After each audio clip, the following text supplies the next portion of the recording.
the second major of the year. We already talked about the Masters about a month ago. Now it's the PGA Championship. Can't wait to break this down. We're going to talk about who we like in DFS, who we're betting, and we're not going to be talking about death today. It's an inside joke from before the show. But before we get into everything, please hit like, subscribe, comment below, share this video. Visit the link in the description for the merch store. As always, I'm wearing something for the merch store. It is the 100% USDA Man t-shirt. That's a shout out to Matt Millen. You can buy any of these shirts here for 15% off. You get any shirt in any color. You can get long sleeve hoodie, women's tank top, and infant onesie, and other things too. We have our famous apron as well. We have playing cards, mouse pad. We have our mugs, baseball caps, and we have a blanket and baby bibs. Everything you could ever want, 50% off, as I said. You can go to Amazon, buy my books. The most recent one is Jerks of the College Years, where I made fun of all these wonderful people on the cover. And my first book was The Safety and a Field Goal, which is a top 5 topic book about the NFL. But if you want to help out the show the most, super chats and super stickers is the way to go. It would really help us out a lot, help us get it over the poverty line. Otherwise, I could just go outside and pick up change, and it would be more lucrative than doing this show because YouTube pays us nothing. So please give us super chats and super stickers. All right, we are joined tonight. Let's go from top to bottom here. Butters and Nuggets. Butters, how are you? And how's your prep for the PGA Championship? I am doing good, except for the fact of when Nuggets reminded me of, hey, I'm fading this guy, and he goes ahead and wins the tournament. So, yep, did that again. And what's the count we're at right now? I think it's 5 or 6. 5-0. 5-0. Every time you say you're gonna fade a guy, that guy wins. Jesus Christ. So, yeah, it's getting to that point. You told me to fade Christopher last week, and I'm like, I don't believe you. But then I did actually fade him. But then he was a first round leader, and I was like, but the odds were stupid. Like, it was 27-1 after the first round for him to win it, and he's already first round leader. And I did text you, like, every single thing he's hitting is like dart on the green. And so yes, that was the cue. yes, that was the cue. I'm like, 27-1, he's the first round leader, and the books haven't caught up. Profit. It's a great call on your part. I had a Højgaard who once again choked on Sunday. I wish I would have been there with Retan with you guys. But yeah, all right. We are also joined by Nuggets. Nuggets, how are you? And how's your prep? Hold on, I'm going to intercept that because you should get like AI or whatever to put Højgaard in and put his face on what was that South Park's teacher's name? Chokes on Dick. Yeah. No, that would be Aberg. Okay, chokes that's on fair Dick. too. Yeah, for sure. How's it going, Nuggets? But it's going great. I mean, last week was awesome. It's the anniversary of calling Jonathan Vegas first round leader. Hey, who mentioned it? Who mentioned it? That'd be me. Yeah, that was me. Yeah. The one time you're correct. Because you told me to fade everybody else, but you're 5-0, and all those guys won it. But it was 220-1, nice. And it paid a nice chunk, so I cannot complain. And it is my birthday week, which means random shit's gonna work, and we're gonna make some money. So I this is gonna be the dumbest stat ever.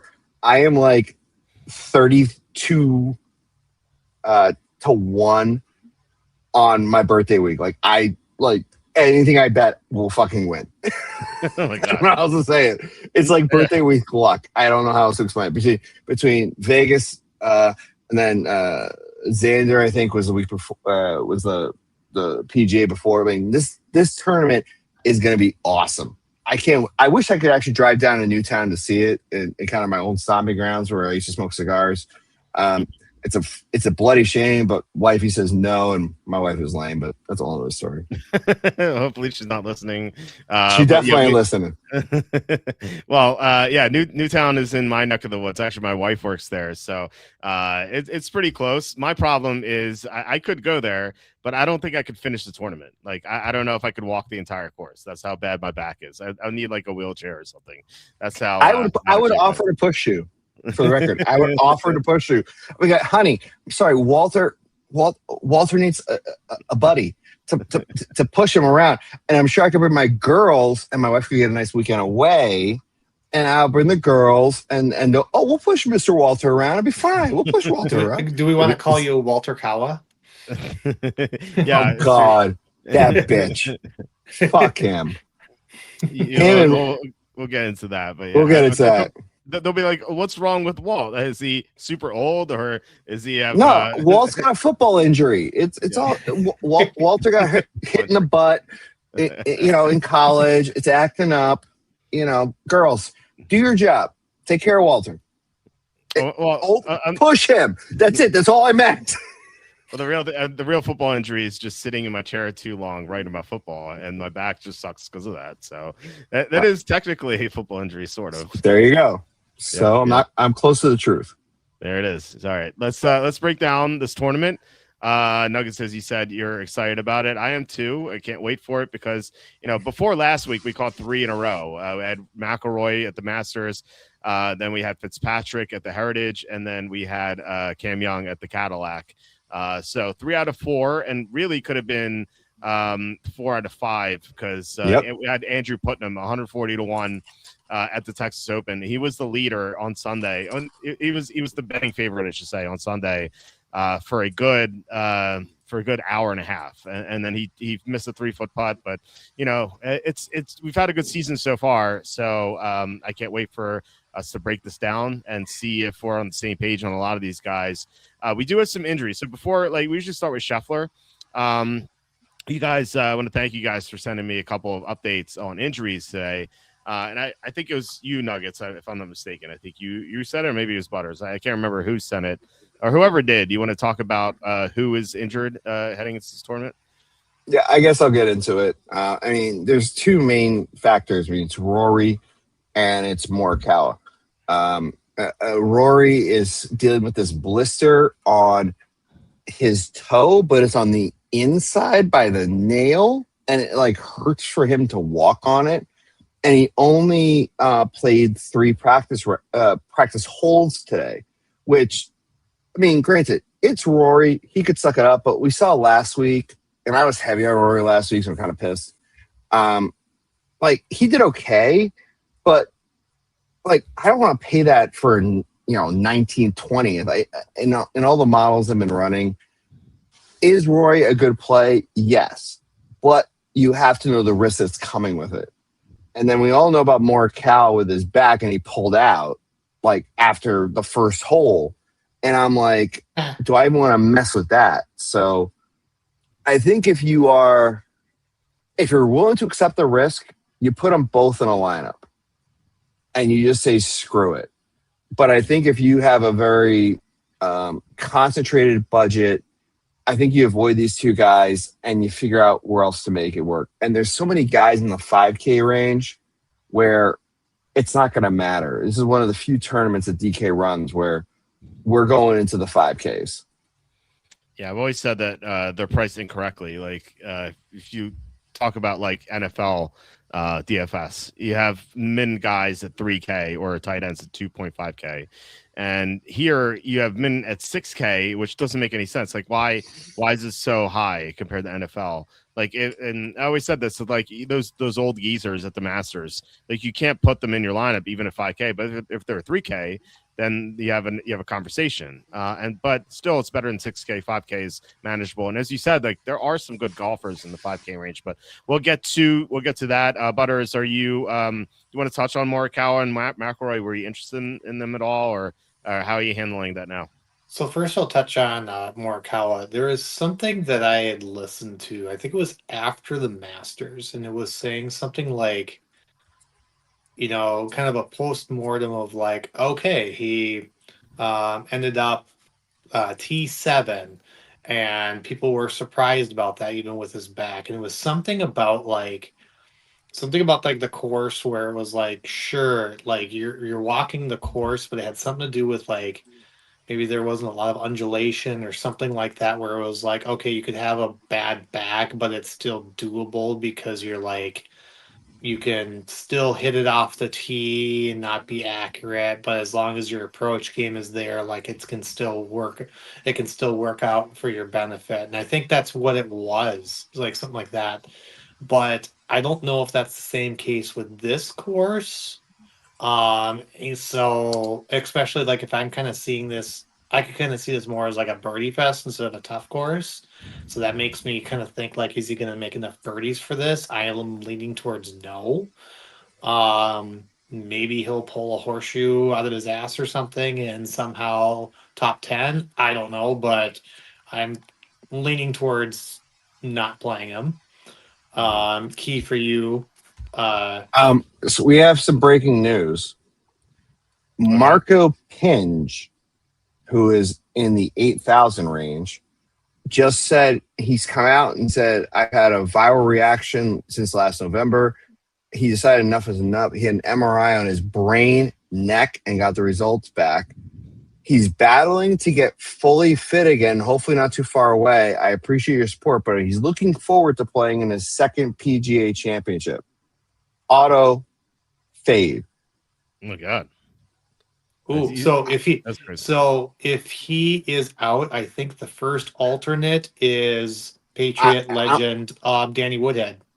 I think he is. However, he's not that's saying US Open. he's That's US Open. I think. Correct. It's not the PGA Championship, and I think he's gonna play through it. But I'm not touching him. But it's another one off the 8K range that we just avoid.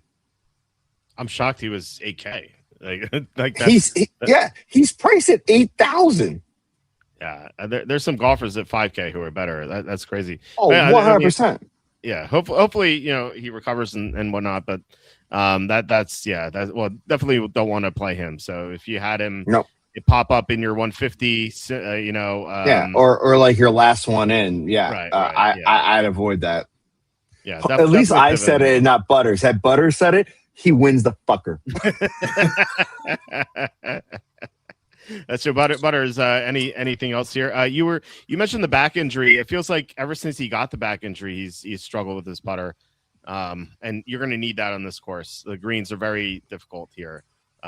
So anything else before we jump into Scheffler? You also mentioned Rory, and actually we could kind of jump into the top range as well. I'm not scared of Rory. You're not scared to play him? I'm not scared of a blister. I'm not scared of that at all. The lower ownership, the better, I think, in that case. I'm not a Rory fan. However, he's kind of turning the corner a little bit for me, especially for DFS. So I played Rory at the Masters because we got some news, from a trusted person, and from what it sounded like, he said that Rory looked incredible. I think that was the word he used, was incredible. Yes. And so that moved me on Rory. I wasn't opposed to Rory, but I wasn't playing him, and that moved me on Rory. Now I trust that with the Swisher, he's not looking incredible. He's also coming off the win at the Masters, and so and I know he played the Truist, and the tournament before a major, Rory typically doesn't do all that well. I know he won the Scottish Open once, but that's different country and whatnot. Usually he doesn't play well in the tournament before a major because he feels like he's fine tuning his game. And so if he won this, I wouldn't be surprised, but he's not rated as highly for me as Scotty Scheffler or actually some of the other guys. Actually, I closed my my Excel sheet. I think he's like 4th or 5th in my model. Just because he doesn't rate as well as he's 4th in my model. He doesn't rate as well as a putter. He's not a bad putter, but that's the guys ahead of him are better on the greens. And I just think that you have to be great on the greens to either have to be great on the greens or great at approach to win this. And like Rory's like really good at approach, and he's good on the greens, but he's not like elite in either category. He's elite in distance, and you don't really need to be powerful to win this tournament. You could be very accurate too. So whereas like that helped him at the Masters, it feels like that's not going to help him as much here. yeah, for me, I'm not playing Rory. I wasn't playing him before the blister, but I don't know. Anything that pops up, I just don't want to deal with it. You know, I'd rather play some of these other top guys. You're not wrong. The boss says I'm more concerned about the blister than neighbors coming off of his ACL. Well, the boss, you're not concerned about the ACL. So what does that say? You know. Yeah. So anyway, let's get to Scotty Scheffler. As I mentioned before, he is the most expensive player on the slate for good reason. He's 13.9. And I think a lot of people would say that he is in the middle of a bad year for Scotty, like relatively speaking. But if you think about it, he's second. He's second. Before this 3 tournament lull, he was 4th, 3rd, and 1st. Like any other player would kill for this sort of season, you know? Do you know, Walter, in the majors that Scotty has entered, in 76% of them, he's finished in the top 10. It's crazy. Yeah. Look at this. It's 2nd, insane. 1st, 7th, 1st, 4th, 7th, 41st, and 8th, 1st. Yeah. He basically nuts up and says, it's a major. I'm going to play my best game. Like, it's almost like he takes the other tournaments off. Mm-hmm. Yeah. It's like Jordan in the preseason. I'm not fucking playing in the preseason. I only care about majors or championships. Yeah, totally. And think about it this way: like, if Cam Young didn't play the Cadillac, he would have won. If Fitzpatrick didn't play the Heritage, he would have won. If Rory he hit the ball into the trees like a little bit farther on 18, he would have won. Like, he's so close to winning these tournaments. So he's one player away from each of them. What if he had won all these 3 and he had 4 wins this year? Like that's he'd be 17,000 and you couldn't make a lineup. Yep, absolutely. You would need like 3 5K guys to make a lineup. Yeah, so I am definitely on Scheffler this week. I want to bet him now. The caveat here is twofold. One, he's plus 510 right now on Bookmaker, 500 on Bet Rivers. Scheffler for some reason has not done well in round 1 this year. So he hasn't. You're right. So he's a round 4 guy. Yeah. Round 4, he's been destroying shit. Yes. So I think if you want to bet Scheffler, wait until round 1 is over, or maybe even round 2. I got him at the Heritage, I think at like 10-1. So you're going to get a good number after round 1 or round 2.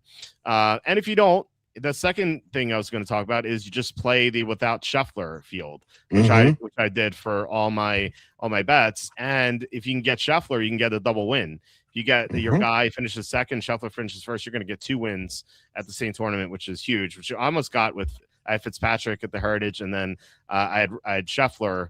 So they went to extra holes, and if Scheffler had won, I would have won twice. So I'm going to try to do that. But let me ask you guys this: are you A, betting Scheffler, and B, are you putting him in your? Let's just say if you have a single entry lineup, are you going to put him in your lineup? Do you want me first or do you want me last?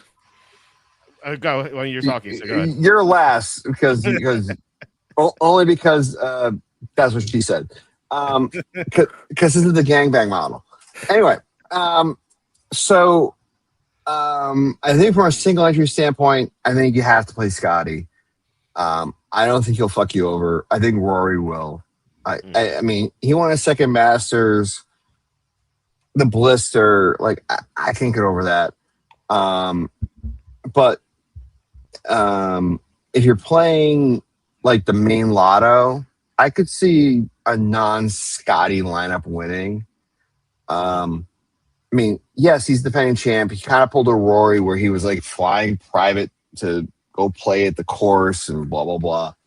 But I think there's so many other guys that kind of, this is going to sound terrible from Moneyball, that make up Scotty in the aggregate, where you can play like a Burns, a Harry Hall, God kill me, Ricky Fowler, and you are not spending on Scotty and hoping that Scotty basically plays out of his ass.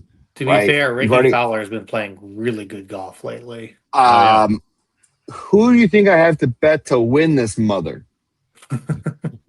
Me too. He's one of 7 that I have. I also have 7, and he's one of my 7. So Yeah. we're on the same page.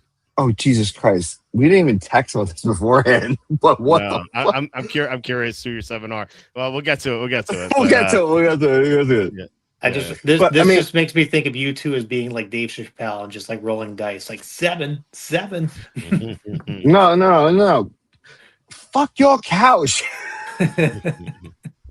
That's what I'd be doing. If I was at Walter's house right now, I would literally have my feet on his couch and be fucking the couch. But then I would be buying him a new couch. Because that's what I do. I don't know. It's all right. I mean, couches probably need to go anyway. What do you Butters or Nuggets? You were talking. So you said Scheffler. You're going to put him in your lineup. Betting wise, are you going to do what I do, or are you going to bet him pre tournament?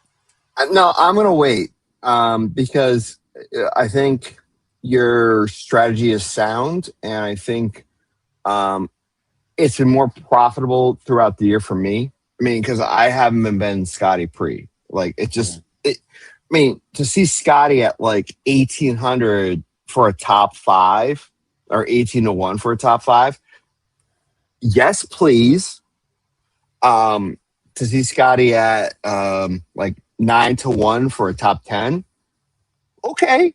Because if you grab those numbers right now, they're nowhere even close to that. So I'd rather see kind of some carnage, and knowing that people perform better in round 3, round 4, I'd rather wait. I mean, there's no way in hell Scotty's going to screw this up. Oh God, I'm jinxing myself. I know I am jinxing myself. And he's going to miss the cut. Like, there's just no way, right? But then again, there is a way, and I'm probably totally fucking myself. But I mean, you got to play your probabilities, right? I mean, there's always a chance that happens, 100%. Probably not. And I think I look at it this way: like, if you put Scheffler in your lineup, to win this thing, you need to hit a six player parlay basically against all these people. You have Scheffler in there; you have to hit a 5-player parlay. I think the Scheffler, there's a good chance he's gonna be in the winning lineup, especially with 5K min salary. So that's how I look at it. Butters, are you going to play Scheffler or bet Scheffler? I'm leaning towards fading him. Okay, why is that? As Nuggets immediately goes and bets him. Yeah, he's the guy, right? Yeah. There we go. Maybe there should have been a pre-tournament though. I may be that guy that takes the bullet. Oh man, you've taken 6 bullets and you're still not dead.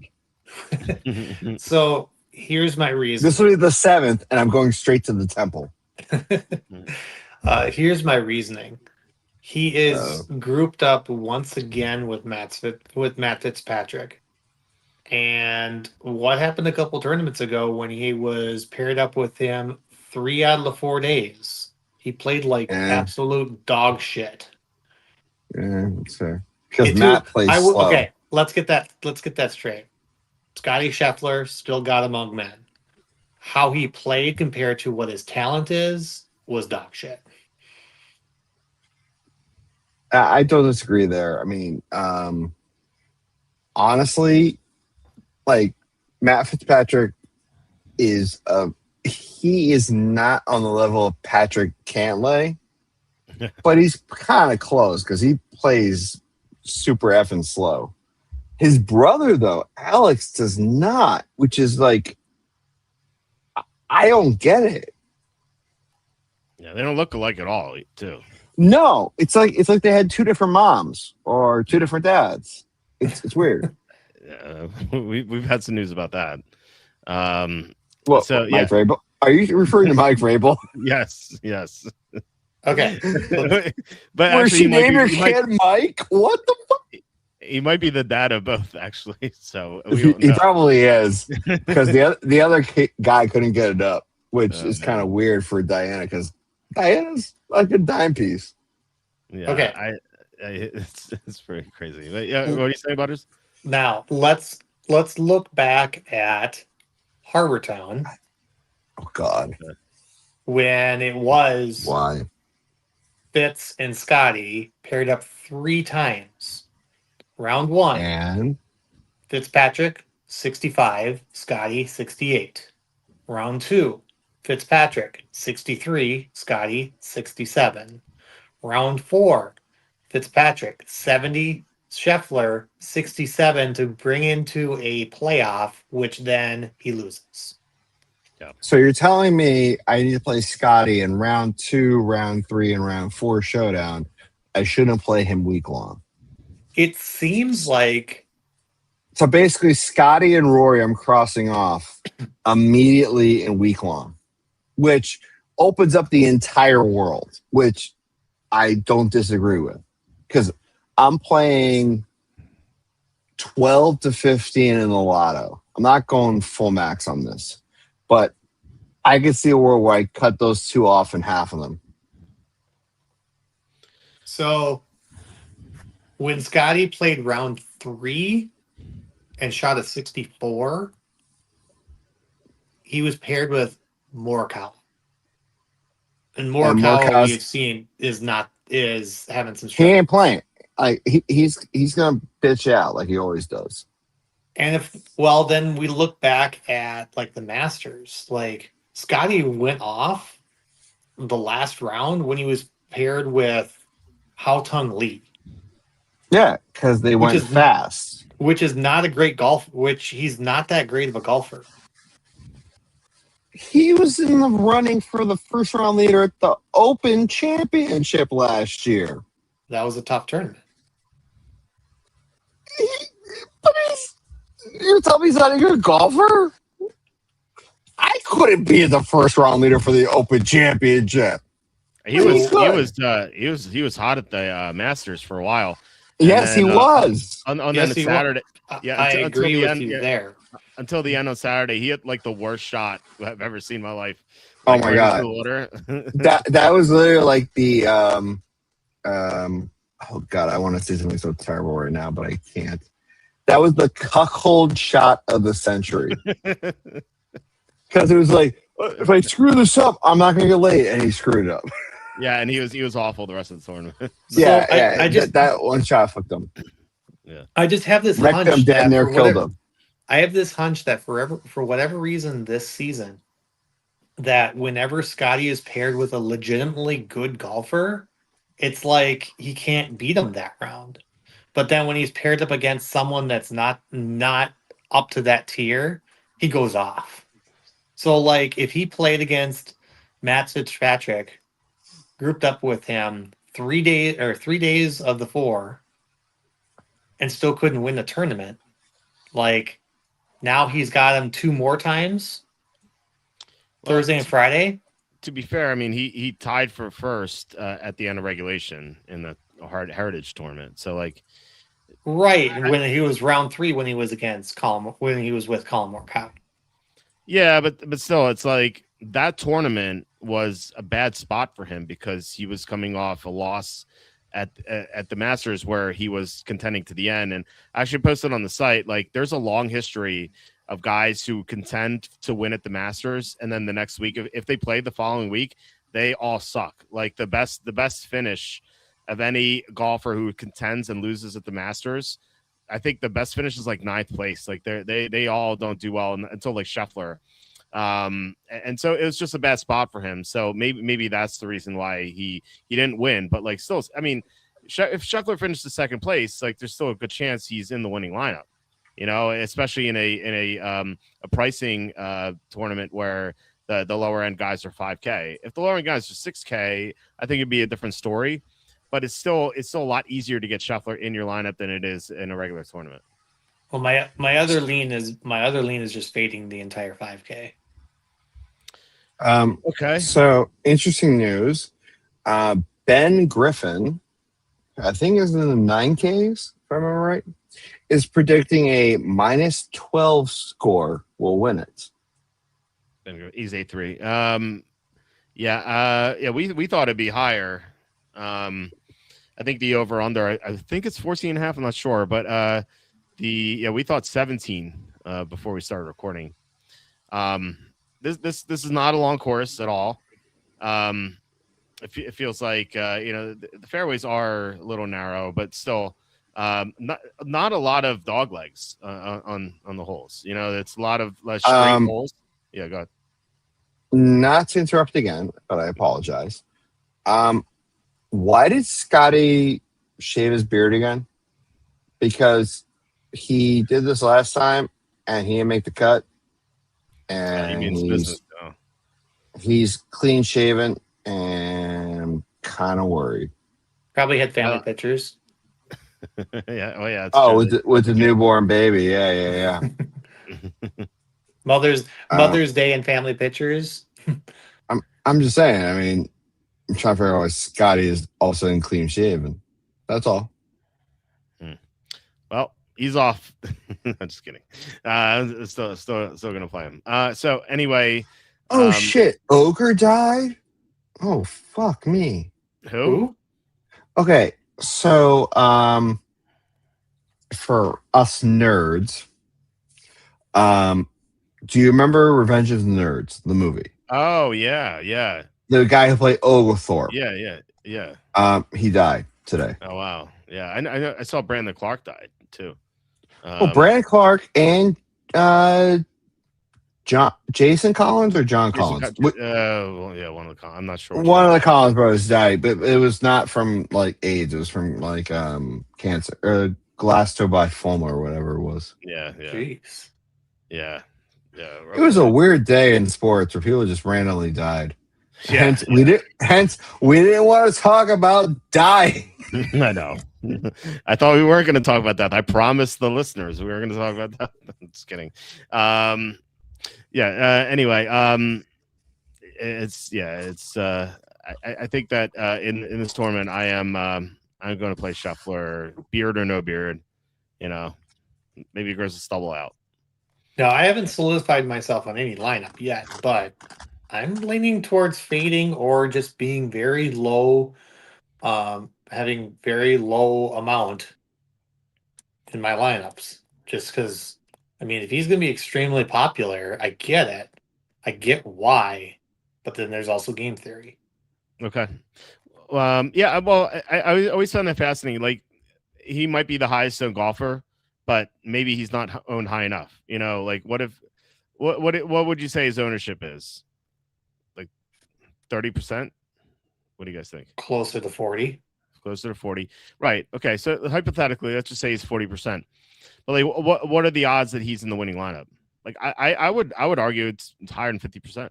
So if that's true, and maybe I'm wrong, but if I'm right, then he's on their own and he should be played. You know.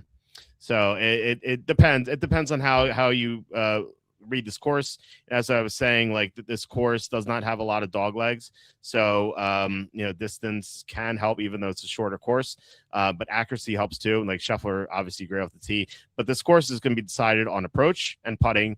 And Scheffler is the best approach player in the world, not even close. And then putting, he's not amazing, but he's good. And so you have elite and good in the two major categories. That's why I want to play him. So that's why to argue that he's 50% or higher to be in the winning lineup. And the point Nuggets brought up is very important. Like the fact that he's done so well in majors. Like we talked about the RBC Heritage, that wasn't a major. Like he's not going to be as up for that one as he is for this one. So that's why I'm just going to play him. I'm going to make this a 5 golfer parlay instead of six golfer parlay and just go from there. That's my approach.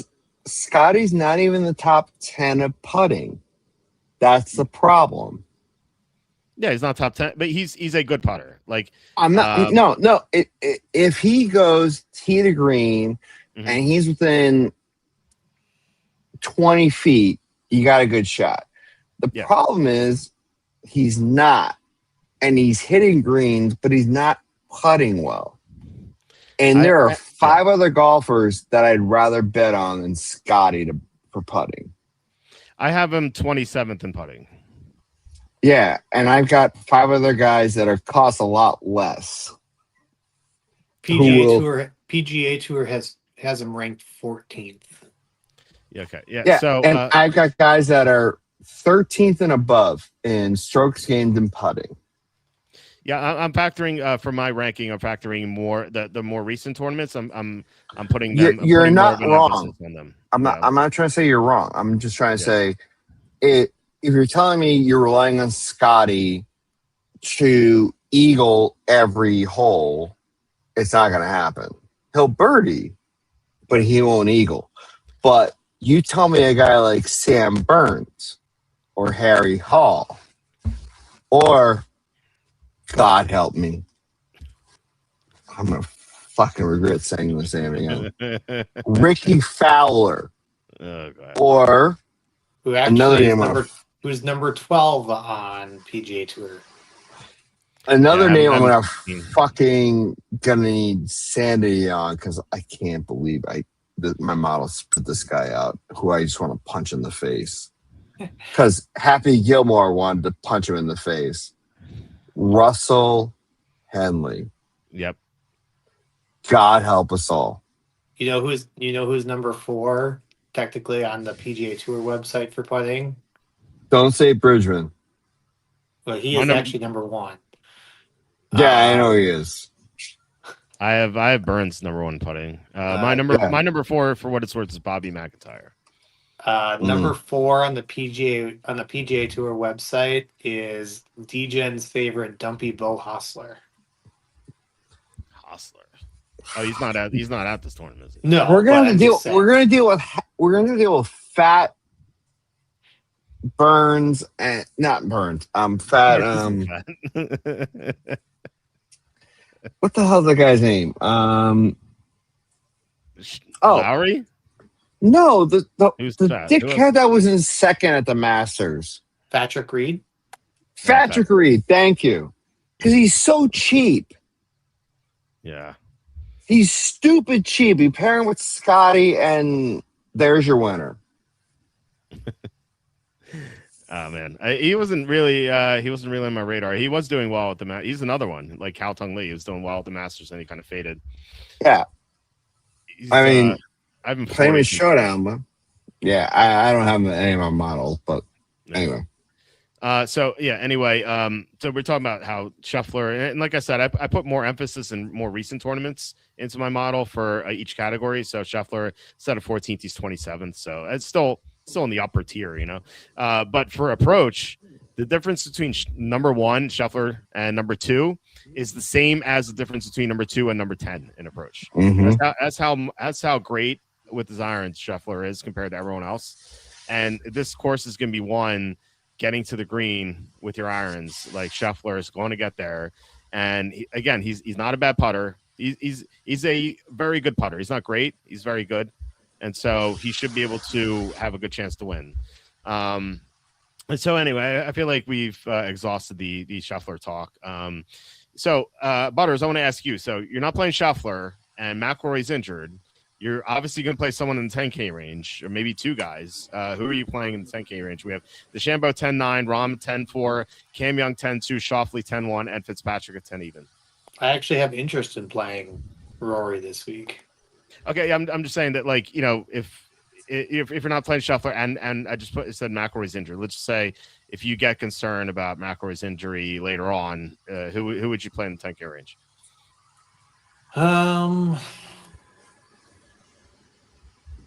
Do I go back to the well with Bryson? I don't know.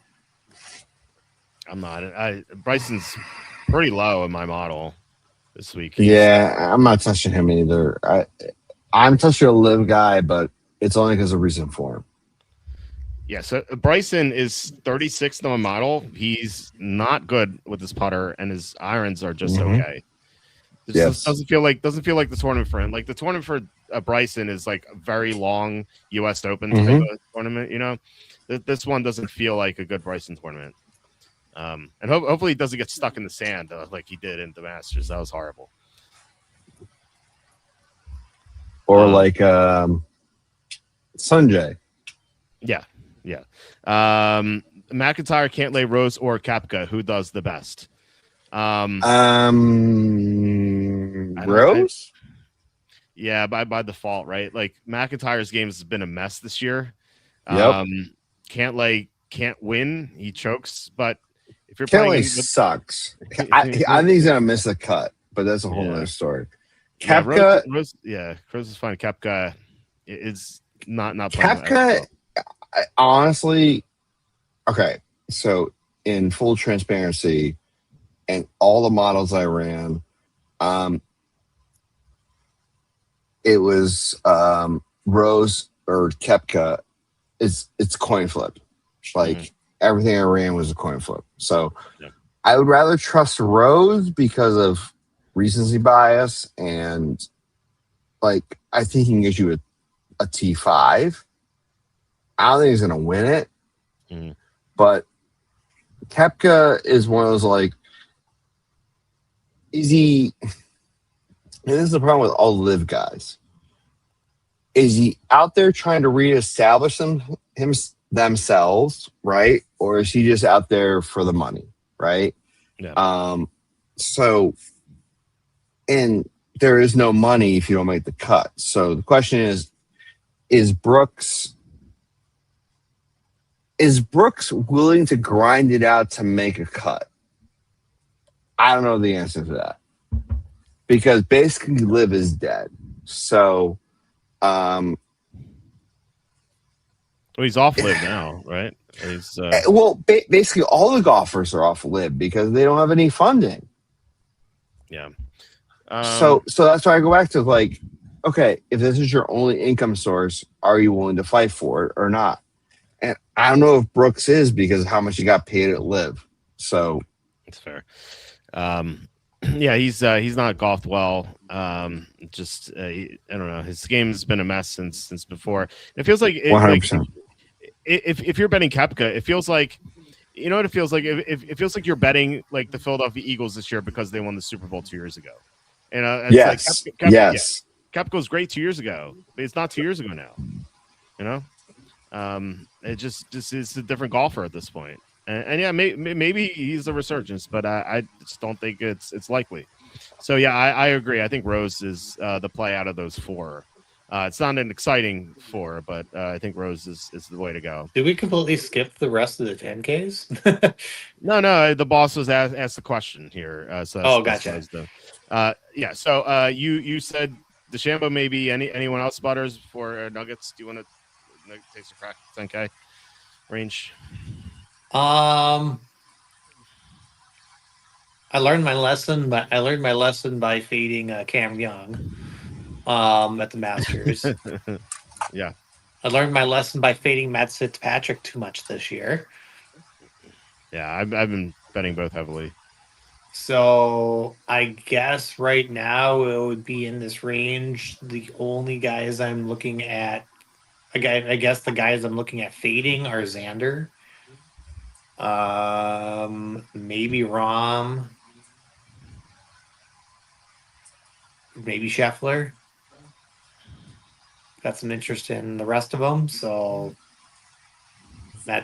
Cam Young, Matt Fitzpatrick, Jon Rahm, or not Jon Rahm, Bryson, Rory. Okay. Nuggets. It's kind of just like a game theory. Yeah. Nuggets, what do you think about this 10K range? I bet two of these golfers here. If we want to talk about our bets. Yeah, I'm not on Scotty yet. However, I am on Matt Fitzpatrick. I mean, the Fitzpatrick brothers have been insane the last 3 weeks. Yeah. And I think even the top 5 bet is worth it because I think they've just been killing it. I don't know how else to explain it. Yeah. They've been good, and I think they feed off of each other. It's like, oh, yeah, bro, why couldn't you get an eagle on 17 like I did? Like, it comes to that. It's such, like, childish bullshit. Yeah. But, like, if I was golfing with my brother, I'd be like, I just birdie 18. You can't fucking birdie 18. Yeah. Like, my brother's a fucking idiot, but that's a whole other story. Actually, both my brothers are idiots, but that's a whole other story. Go live in Taiwan. Oh, that's a good idea. Anyway, because they wanted to move there. Okay. Because wait a minute, hold on. Wait, they're both in Taiwan? No, my middle brother's in Taiwan. My youngest brother decided to move to basically 2 towns over. Okay. But he is unfuckable. Wow. And like he was engaged once and to this girl that got thrown on top of like machine weapons for some reason and basically raped. Yeah, it's a whole long story. Wow. I'll explain it in after hours when I have a lot of cocktails. Anyway, the whole point is that my brother has no dick. My youngest brother has no dick, and I tried to introduce him to women, but he was like, "Yeah, I like women, but I want his type." And the only woman I ever met him with was a big, beautiful black woman. So I've tried to. I thought we were going down the road of like White Lotus, where we've got No, what's his name, just looking at him with a blank stare, like what? like this, like no. My both my brothers are idiots. That's why I'm the brains of the operation. But then You told again, me thinking is overrated. thinking is overrated, and then I also told you, Butters, is that the last check my dad ever writes is gonna bounce. So there's no inheritance, there's no nothing. But my point is my brothers think that there's inheritance and they're fucking stupid. So there you go. I think I'm going to answer the boss. I didn't give an answer to the boss, and you're not going to like this answer, but I'm kind of interested in with the 4 guys that he stated. I kind of am interested in Cantlay. No, you are not. But then again, he's gonna win the fucker, and I had to bet it now. Fuck. God damn it. Oh man, that's rough. Well, I mean, T12 in in the Masters this year. I mean, maybe. Yeah, I don't know. I always get like bad vibes when I bet in this guy, and I just stopped doing it. 10, 8, 12, 7, past 4 results, like that's fine. I don't know. I'm not going to play him, but if he gets into the winning lineup, I'm not going to be shocked. You know, I would say my 2 players out of the 4 would be Cantlay and Brooks, and then flip a coin. Okay. Oh, usually they were like Rose. I'm surprised. No, I don't like that Rose is paired. I don't like that Rose is paired with Scotty, and I don't like how he has sucked with his new equipment change. Okay. No, it's like Justin Rose like he's still that sucked with his equipment change. Yeah. That's interesting. Wasn't aware of that, but all right. So Nuggets, you have bet Fitzpatrick, correct? I have both of them. You bet both. Okay. So I bet Fitzpatrick at 22-1. That is one of my 7 bets, outright bets, I should say. My other one in this range is Cam Young at plus 1375 on DraftKings. Did you? You're nodding your head. Did you bet him? Yes, I did. Okay, so we're 2 for 2 here. Although you have the other Fitzpatrick, I did not bet him, but and you have we'll get to the other ones too. So we'll see how many in common we have. So anyway, let's get to the 9K range here, and it begins with we mentioned Morikawa already. We don't have to rehash that. Oberg at 98, Fleetwood 97, Hovland 96, Justin Rose 95, Justin Thomas 94, Brooks Koepka 93. That's crazy price memory. Hideki 92, Hatton 91, and Patrick Reed bringing up the rear at 9K. Butters, what are you doing here? My favorite guy in this range is Tyrell Hatton. Okay, why do you like him? I think he looked real. He was my most exposed guy at the Masters, and I think I'm just going to go right back to the well. Like no one was on him, and and I went after him, and I'm glad I did. Yeah. Like I think I had like 60% of them or something like that. It was like I just have it. Sure, Liv is dead, pretty much. But he still has shown good results on Liv. And the tournaments that he has played that seem to kind of correlate to the Masters, I think this tournament might, even though maybe it might be more of a birdie fest, I think it still kind of might still play out a little bit like that.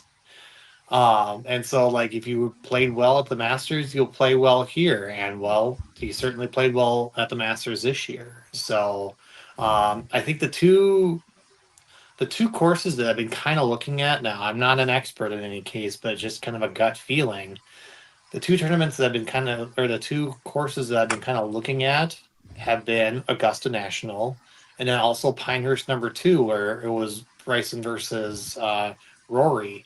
And Tyrell was playing well, and then he went to T26 after he imploded on the last round, but he was there. He was kind of in the mix a little bit. And the reason why I'm looking at that event is because they have just some weird greens. Now it's not like a bowl shaped like from what I've been from like what Pinehurst number 2 was, but I'm told that they have like some like spines that like if you get the wrong edge of it, it'll like spin you away from the hole and those sorts of things. It kind of makes me think, okay, you have to have the right accuracy. You have to know what you're doing at this course, especially on the greens, even though these are big greens. And so accuracy is important. And I felt like he was pretty accurate at the Masters. I mean, let's see here. At the event, he was 15th in the field for approach. And then he was 6th for ball striking after a T3 finish. Yeah. So yeah, I like he's that. The one, he's the one live guy who did well there. Mhm. You know. So yeah, maybe I mean he hasn't been too far removed from the PGA Tour, so maybe that has something to do with it. Anyone else here in the 9K range? In the 9K range, Can I talk? Sure. go ahead. Tommy Fleetwood. Oh, did you bet him? Yeah. I bet Fleetwood. I have him at 22-1 as well. I have a 27-1. Oh, nice. Yeah, we have 3 in common so far, and Because fourth Tommy, I mean, he did great last week at Quail Hollow. He's the FedEx reigning champ. I just think he's got a good shot here. And if Scotty or Rory basically stub their toe, for lack of better words, Tommy can come in here. You want a guy who could shoot the ball straight. And Tommy's one of those guys that can do that. You want a bomber who can then putt. And Tommy, last week, his big problem was bunkers and recovery. And he didn't do that great. But when he was on the green, he putted and hit it. And when he was driving, he hit it. So I kind of have to go back. Yeah, you mentioned I'm betting him in 3 spots. I'm going to bet him in. I already bet him to win it at 27-1. Top 5 was 10-1, and top 10 was, I want to say it was 1-1 or like 1.2-1. Okay. Yeah, you mentioned bunkers. There are 180 bunkers on this course, but only two. It's only ridiculous. Only 2 water holes. But I mean, yeah, we're on the same page with Fleetwood. He is a very technical golfer. He's going to be accurate off the tee. He's going to be good on approach, and he's going to putt well. And that's what you need here. And also, if you want to have a bonus, he also sold his soul to the devil, Blackstone. So maybe he'll finally get a major win, which has eluded him. But yeah, I mean, he's had I believe 4 top 10 finishes this year, I think. He was fourth at Pebble Beach, seventh at Genesis, eighth at the Players, 10th at Texas Open, and then fifth at the Truist. So 5 top 10 finishes. Feels like he has he's like right on the doorstep. Like, he won the Pro Tour. He won the Pro Tour last year. Feels like he can get there. So yeah. Anyone else that we like here in the 9K range? I like Hideki. Really? Okay. Why is that?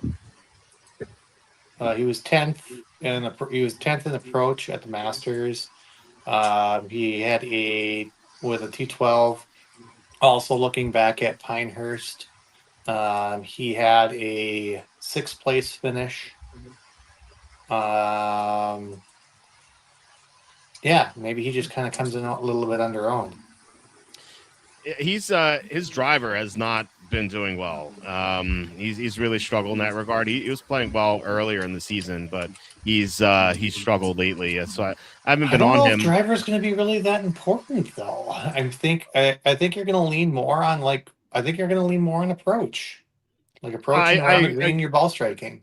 I agree. No, yeah, I agree. I mean, approach and putting are the two big factors here, but it feels like you need to either hit the ball far or accurate here. Like, it's not like the end all be all, but it's going to help, with narrow fairways. And, if you hit the ball far, you can set up a short iron approach to get to the green. Like, it feels like you need to do one of those things. And like Hideki's not doing either of those things well. And so that's why I would be hesitant here with him. But I mean, can he turn around? Sure. I mean, he has the pedigree. The one guy in the 9K range I love, we haven't talked about, is Ludwig Oberg. Kind of curious if Nuggets bet him as well, because he's on my card. He is 18-1 on BetMGM, but BetMGM has a 15% boost, so I got him at like plus 2070.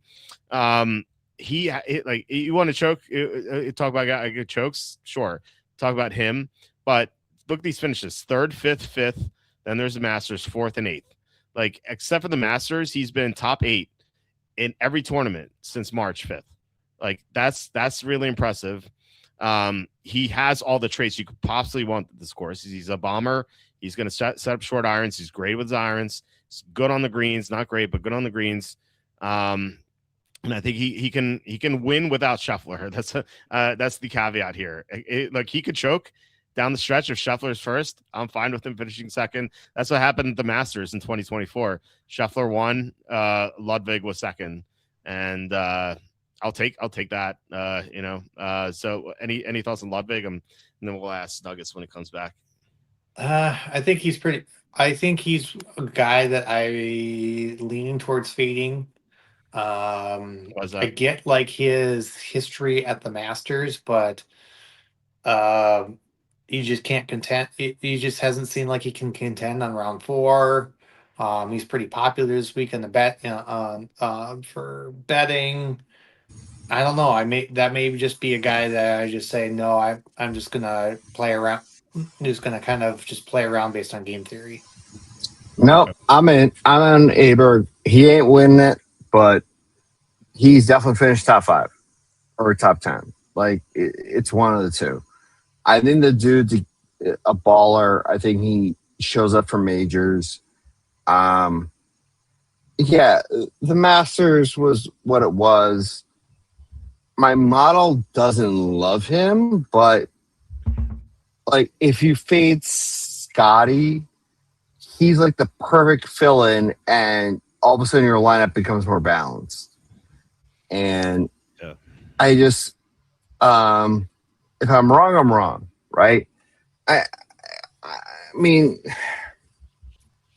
you go back to other guys that have won tournaments and like, oh, they screwed up. Like Sepp screwed up a couple of years ago, and Hideki screwed up a couple of years ago in the huge lead. Who's the guy that just had the monster lead and just lost last week? Oh, it was McCarty. Yeah, like monster lead, and even the week before that, I think it was. The week before that, Young led from start to finish. No. One more week before that, it wasn't Young. Yeah. Who was it? Who won it? I don't know. I can't remember. No, but my point is that like having a huge lead doesn't matter anymore, right? And Aberg could have like a 5-stroke lead, and Scotty's gonna come and gobble him up, right? But you're gonna have all those finishing points of him finishing second and all the birdie-free rounds by having that. Scotty might not be on the winner because they had to play so many 5K guys to get to Scotty. So that's where I'm going. Of like, if Aberg is correct and hitting well, you got a shot at $1 million. Yeah, I'm a fan. He's actually third in my model. So you said he doesn't grade out for you well in the model. He does for me. Did you bet him? Because we could be 4 for 4 here. No, okay. I did not. However, I did bet him top 10. Okay, all right, fair enough. That's close. I didn't bet him outright, but I did bet him top 10. Okay, yeah. Because I think he pussies out on the final round, but that's a whole other story. Yeah, but I bet him to win without Scheffler, so maybe we'll have a 24 Masters. In fairness, I did not consider that market. I might now. Nice. So we could be 4 for 4. We could be. Nice. Any other 9K guys before we go to 8K? I got 2 other guys. I just can't fade Brooks at majors. I just can't. Shit. Here we go. I don't know how much I will have of him, but I just can't fade him. My Claude model loves him too, so I don't disagree. I think a lot of people. It seems like a lot of people have futures on him, and maybe like people are like, they're having like buyer's remorse on it. So I think maybe that's like, like the future bets are like going to come through, and like people are like, I'm off them this week, but then all these future bets comes through. It's like, okay, well I got something out of it. But then I think I'm also on Patrick Reed. Okay. Well, before Reed, what bothers me about this putting? He can't putt at all, like that. So on these greens, man, I don't know. But Patrick Reed, tell me about him. Why do you like him? Maybe from what he did at the Masters. I faded him, and I faded him at the Masters, and it was like he kind of, he went the wrong way on Sunday, but I mean, he showed he can play. Yeah. It's kind of like one of those buyer's remorse. It's like, I wish I was on him then, so I get to play him now, sort of thing. No. Well, he'll be back on tour soon enough, so we'll be able to play him a lot more in 3 or 4 months. What? I'm having Claude build me a Brooks Koepka lineup, and holy crap, it makes sense. Really? Yeah. Did it not have Koepka in it? Brooks, Scotty, something sounds like Bentley. Something sounds like Funds, Alex Fitzpatrick, and Harry Hall. Okay. Oh, wait a minute.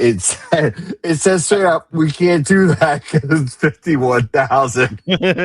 I had the same issues with ChatGPT earlier today. I was telling Butters before we recorded. No. I was trying to create some sims with ChatGPT, and it gave me some lineups. It gave me some like really great points. Then it gave me some lineups, and like one of them had 6 athletics batters in it. I'm like, okay, so here it is. It's McCarty,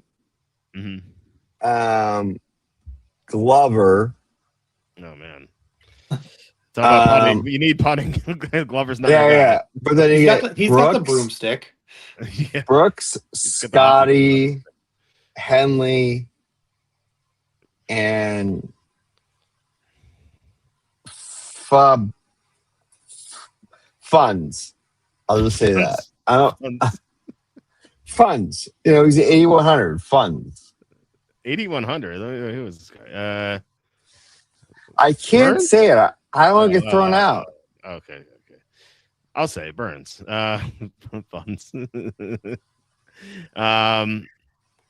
that's what they gave me. I didn't hear no Michael Block in that lineup. Michael Block is a dick.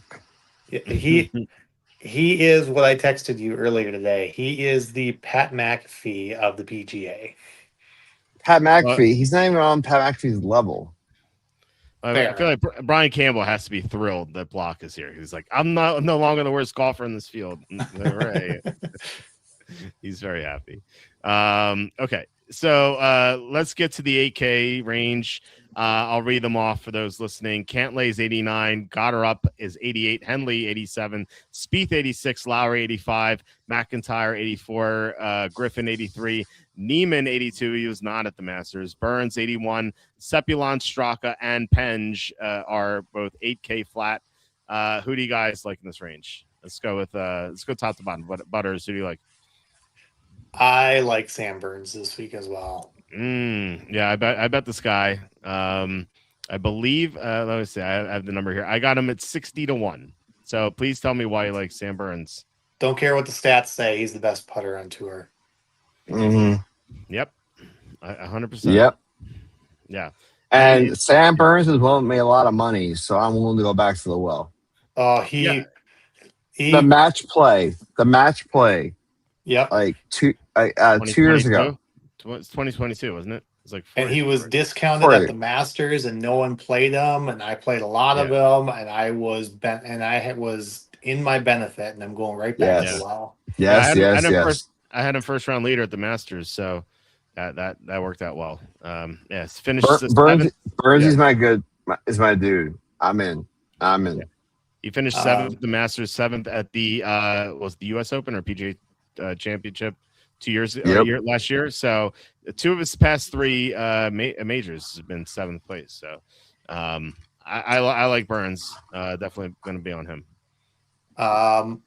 Like shout out to my coworker. He was actually he's like, got to go back to Sepp Straka. I'm like, good, because he's treated us well throughout the years. So I got to go back to Sepp Straka as well. Yeah.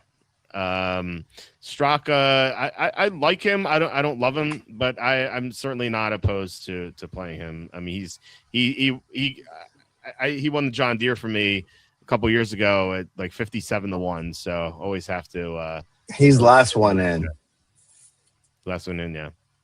Makes sense, yeah. Fourth at the Cadillac, 8th at the Players, 2nd at Pebble Beach. So he's had some good finishes this year. Not like last year where he won the Truist, but still, he's that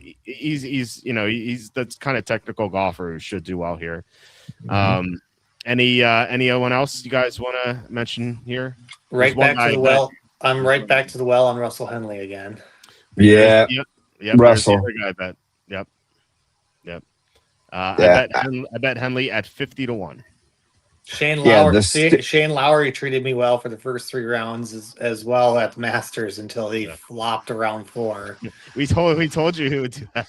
I know. Yeah, but that ace was like he came back to life. No, it's all full with Lowry. He'll tease you. Like, this guy's awesome. He's on. Yeah, that's what he is. You can't just like Butters' wife for a 3rd kid. Oh boy. But I'm bummed. Can't be a show without. Sorry, I couldn't resist. And your wife loves me, so it's okay. She is a saint. And she loves me. That's all that matters. And I'm allowed to make that joke because we are that good of friends. Fair. because if you made that joke to my wife, she would rip your skin from your body.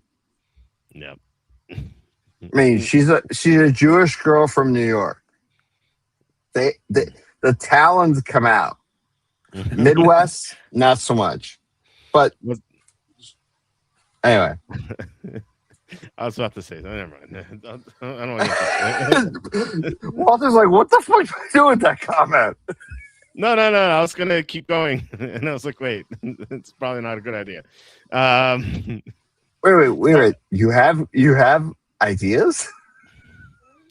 Sorry. I have ideas. Yeah, I have ideas. I know you have ideas. You have money-making ideas. Hence, we have a lot of money-making ideas. I mean, and Henley, I think, is so misunderpriced. Like he should be. I'm not kidding. Like 9,700. Like Yeah, I was saying all my 90, models, yeah. like all my models, freaking love this dude, and I can't stand him. I want to punch this dude in the face. Are we talking about Michael his Block? No, Russell Henley. Look at you mentioned Oberg thriving at majors. Look at Henley in majors. Third, 10th. No, Okay, no. I was mentioning Scotty thriving at majors, but yes, Henley seems to have like the I'm going to shove my balls up into my ass and I'm going to freaking nut up and win or try to win. Yeah, he hasn't won, but he's been so close. Yeah, no, but he's been so close. And I think if Scotty and or Rory falter early, Russell Henley as a top build in a lineup could win you $1 million. Yeah, he's in my single entry. Russell's that kind of guy. Russell Henley's that kind of guy that if he's in contention and the other guy, and if he's in contention, he'll play strategy where like if the other guy just keeps falling back, he'll just win. Yeah, just because he's just right there. Like he just won't make mistakes. Yeah, and he'll play it safe, hoping he'll. So like if the tournament does actually come out and show its teeth, or if the PGA comes out and has like some really tough hole positions in the greens, I mean, I could see a Russell Henley being a huge benefit there. Yeah, he does everything well at this course for sure. Yeah, I'm a fan of Henley. There's one tournament last year. It was like early in the year where he was way behind on day 4, and he caught up. He caught up to Morikawa. I can't remember which tournament it was. Well, that's because Morikawa went backwards, and it was like Morikawa's tournament to win, and he just flopped. Like he just pulled an Aberg and just flopped. Yeah, but that's to your point, is that Henley will not make mistakes down the stretch, and like Morikawa made mistakes, Henley took advantage of it. He won. Like I think he's like the perfect guy to win without Scheffler. Like yeah, he's the guy. Like if he's in contention, like you like bet him. Mm-hmm. Yeah. Boys, I think we just found $1 million. Okay, show me where it is. What are we doing now? Don't tempt me. How would I tell you if Henley, my favorite cunt, and if you know who I'm talking about, you know, Burns, our U.S. captain, the moron brother that happened to win finished second last week. Okay. And then Harry Hall was with you and Harry Hall was in the optimal lineup. It's a great putter. And we saved $5,000 on the salary cap. Wow. Do you think if Harry Hall drank enough protein shakes, he would start looking like Bryson with that cap on? No. But I'm only spending $45,000 in a milli. Do it. Just saying.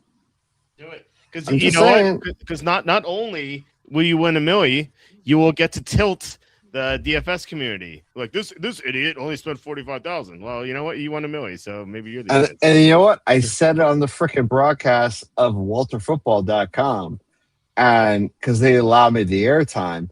And then, oh, look at that. Maybe people should watch the WalterFootball.com. I'm just saying. Yeah, and give us super chats and super stickers because we need. Yeah, to I mean, because Nuggets is a weird dude, but that's a whole other story. You said it, not me. Weird is good. As I said when I first started dating my wife, she's like, "You're weird." I'm like, "Yeah, I know." Well, I mean, your dick curves right, so it's okay. How do you know this? You think I have an actor shit? I mean, you're 50-50 on that, right? I mean, it's one or the other. I mean, I know what you've done in the dark. I'm kidding. I'm totally kidding. I would never do that. I don't do that to people I like. People I hate, different story. That's why I got 300 million in payments to CEOs that are like, "How dare you do that?" I'm like, "Well, your password was 12345, and you're begging your nanny. Like, I'm sorry, that's your own fault."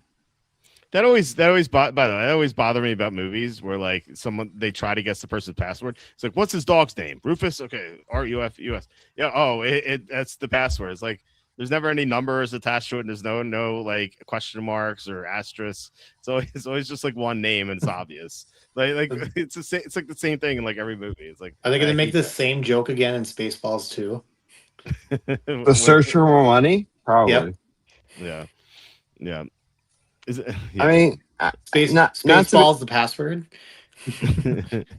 I mean, not to be a dick, but like one of my websites, Spaceballs is my password, but I'm not gonna say how I capitalize it or represent it.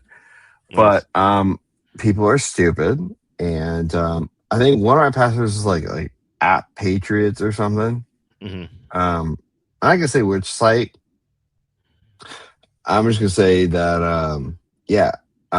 I think people are lazy and stupid and don't understand the ramifications of shit.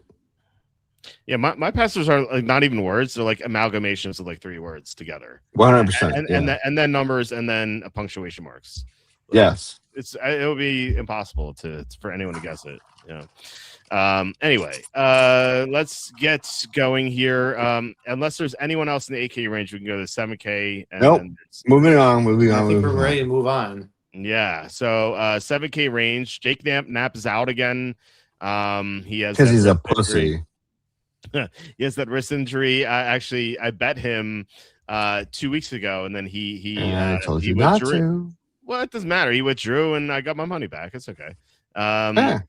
So we start off. Holy shit! Carter Hart faced 36 shots. Oh, sorry. We're going back to my favorite sport, which is hockey, and in 2 periods, this kid has faced 36 shots. Yeah, you bang some underage girls and shouldn't be playing in the league, but that's a whole other story. Anyway. Carter Hart did that? Yeah, Carter Hart stopped 34 out of 36 shots. I meant the underage girl part. And but did the Wild like get sued? Did the Wild piss on some like gravesite or something? Because how many shots should have went in last night? Don't get me started. Yep. The Wild were my team to win the Western Conference, and not going to happen now, but whatever. Need a lot of hope. However, the last time the Avalanche were down 3-1 in 2003, they lost because the Wild won the last 3 games against them. So take it for what it's worth, but the Wild could have a huge comeback, and the payout is pretty fucking awesome if they do. Well, we'll root for the Wild then. But anyway, I'm rooting for anybody that's not fucking Carolina and Colorado, because it's too easy. Yeah. My Flyers bet, but by the way, went up in smoke. Unfortunately, Wild can't get there. Go Ducks. For the record, I bet the Flyers to beat the Penguins, so I'm happy. Can't complain. I had both futures. I had Flyers and Penguins. Unfortunately, they got matched up together. Walter, no underage part. I'm rolling over here. Yeah. No, it's I did the underage shit, you idiot. No, I'm the one who asked the question. He's Dom is quoting me. I asked like you I have 2 18-year-olds that are willing to suck my dick right now, but I can't deal with that because I'm married. So I'm building an OnlyFans site for them. But there's a whole other story. What the hell? Yeah. Go to oliviamay.net right No now. thing. Nope. No. You're not understanding. I built that site for that woman. And then I built a few other sites for other women that lean into OnlyFans. They're not underage. They are 21 plus. And they asked me to build websites for them. So I did. I mean, not gonna tell you how you much- are a businessman, so I mean, if you're in the business to making money, I'm not I gonna- understand. I'm not going to tell you how much they pay me for said sites. All I'm going to tell you is that, like, Olivia May is charging $1,800 an hour for a girlfriend experience. She's a musician. I'm on the site now. It's all music. OliviaMay.net? Oh, .net. I thought you said .com. .net. No, .net. Okay, I'm on the wrong site here. Okay, yeah, this is more OnlyFans dish. I was like, this OliviaMay.com is like she's a songstress and she has music on her site. I will tell you that it's the same site. Walter, will this be added to one of your 120 open tabs? I don't know. I will tell you, Olivia's a good girl, and yeah. I mean, she asked me to build the site. I mean, because I had a friend of hers reach out to her and said, "Yo, I need a website," and they reached out to me because I build websites, but basically AI does it, but whatever. And she was like, "Yo, I don't want to spend more than 10 grand," and I was like, "Well, that's basically my minimum fee." And then she showed me her tits, and I was like, it's all 10 grand. Jesus Christ. So she didn't like that. She thought, but at the same time, I was like, girl, I can't build these websites in my sleep. Like, you're not doing anything to me. I'm not getting blown or banged or anything, so it's going to cost you at least 10. She was like, what if I blown and banged you? And I was like, well, you could, but then my life is over and my wife will divorce me, and then nothing. She's like, oh, that makes sense. I go, did you think this shit ahead of time? Yeah, I feel like you're already on thin ice for coming on the show. So like exactly, exactly. Like I love women, but women are fucking stupid sometimes. Sometimes. Not all women, just some women are fucking stupid sometimes. Sometimes. Just like my wife. Just like my wife, who still can't figure out how to get the fuck home. And we've been living in the same house for 7 years now. She can't get home? What does that mean?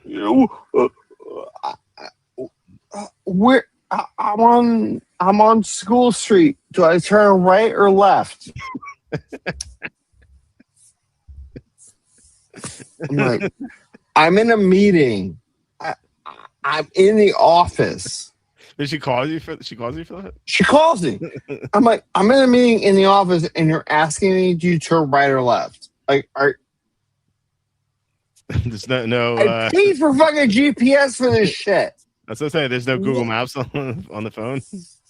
You're calling me on the phone. I know. That's what I'm saying. Like this is essentially like Tom Brady giving Kevin Hart the fucking baby jersey. like what the fuck are you doing? Like, oh my god, I feel stupid every day. Wow.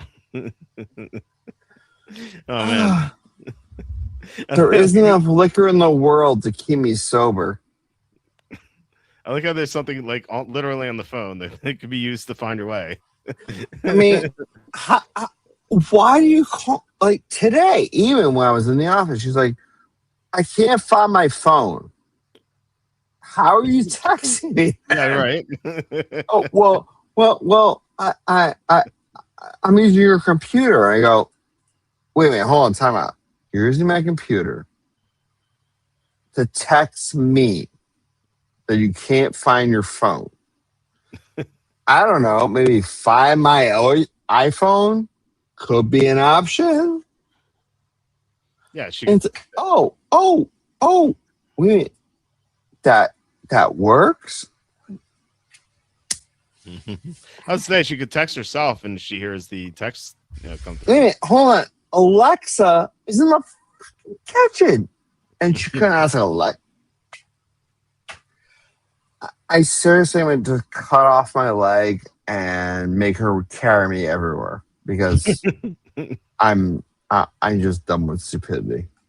All right, well, let's. Butter decided to die. Yeah, is Butter? Are you there? I think you have a blank. I'm screen. still here. Okay. Are you? Yeah, I'm just. Are we sure? Yeah, I'm still here. You can hear me. All right. Well, let's get to the 7. Yeah. Let's get to the 7K range. We have Siwoo Kim and Corey Connors 79. Jason No, Day, and no. Bridgman. That's it. And it's Bridgman and Fowler. That's it. Okay, the rest of the range sucks. Okay, Day. I agree. Day knows for me 78. Spawn and McNeely. I like McNeely first round leader. Outside of that, nothing here. Bridgman and Bhatia 76. No for me. Minwoo Lee and Adam Scott. No for me either. 75. I like Ricky Fowler 74. Keegan Bradley's also 74. Don't like him. Kirk Hidiyama and Gary Woodland. I have Woodland first round leader. 73 for each. Sung J M and Harris English 72. No for either. Berger and Wyndham Clark. I have Wyndham Clark first round leader 71 each. And then Max Homa and Dustin Johnson at 7K. I agree that Fowler is the way to go here. He's done very well recently. 8th, 9th, 2nd. He's done really well since getting not invited to the Masters. Like it feels like that's like kind of lit a fire under him. And he almost won last week. His putting's really good. His approach is a lot better. Feels like he's kind of set up to do well here. So I like Fowler. I bet him at was it 54? Yeah, 54 to 1 to win without Scheffler. So I got 60 to 1, but I don't disagree. 60 to 1 outright. 60 to 1. 60 to 1 without Scheffler, and then I have him at 80 to 1 without Scheffler. With Scheffler. No, without Scheffler. Well, sorry. Without. Yeah. Yes. Yeah. But I think, I think Spawn, Bridgman, I think both have a shot.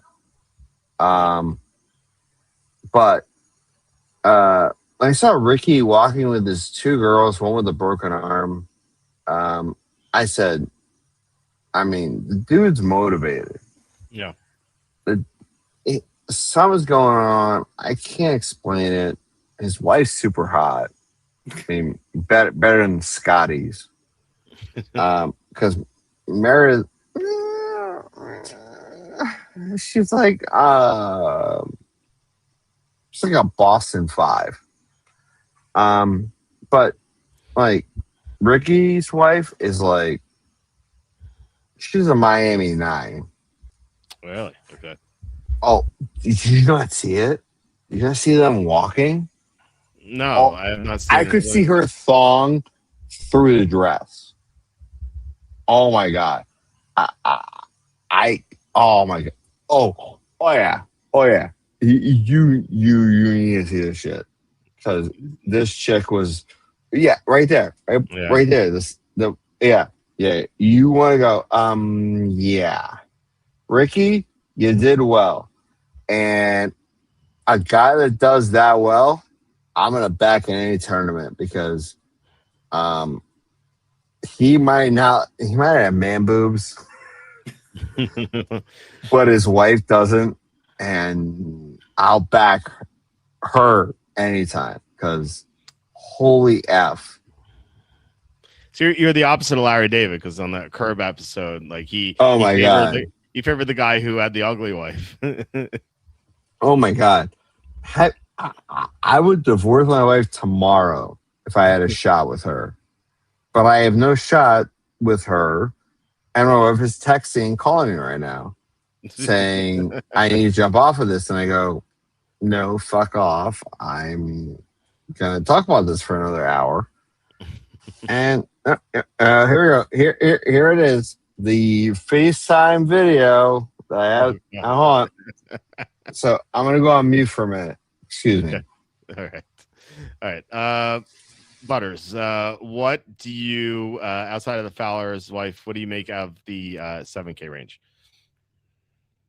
This is a tough range for me because I feel like you're gonna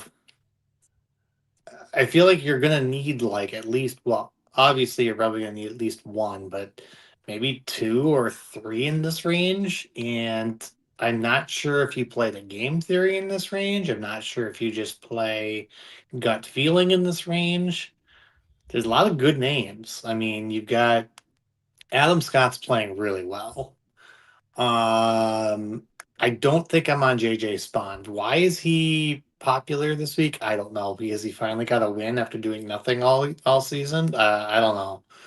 I was on Mav McNeely during the Masters, so I mean, maybe I'll go back to that well.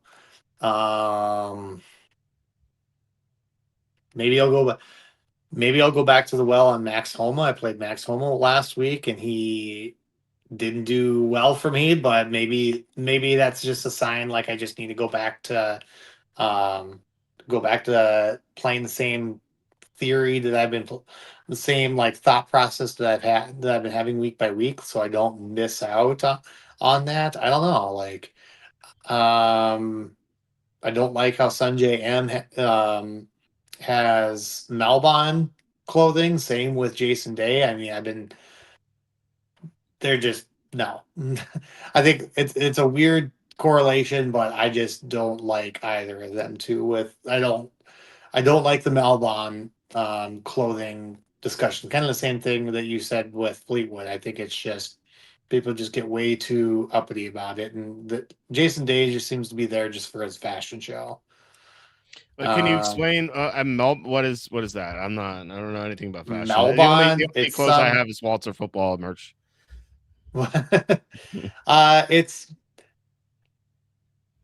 It's just this clothing brand that people think is like high class, and it's like no, it's ugly. Oh, okay. Yeah, the reason I say make a deal with the devil with Blackstone is, I mean, Blackstone bought up 4% of the houses in the U.S. and now no one can afford houses, and and like it's like, hey, here's some money, Fleetwood, wear a hat. It's like, okay, but then Andy Isco comes on the show Wednesdays. He'll be on Thursday this week, by the way, for the schedule. He's like, well, Fleetwood is not American, so why does he care if American houses are bought up? I'm like, oh, that's true. I guess he wouldn't care.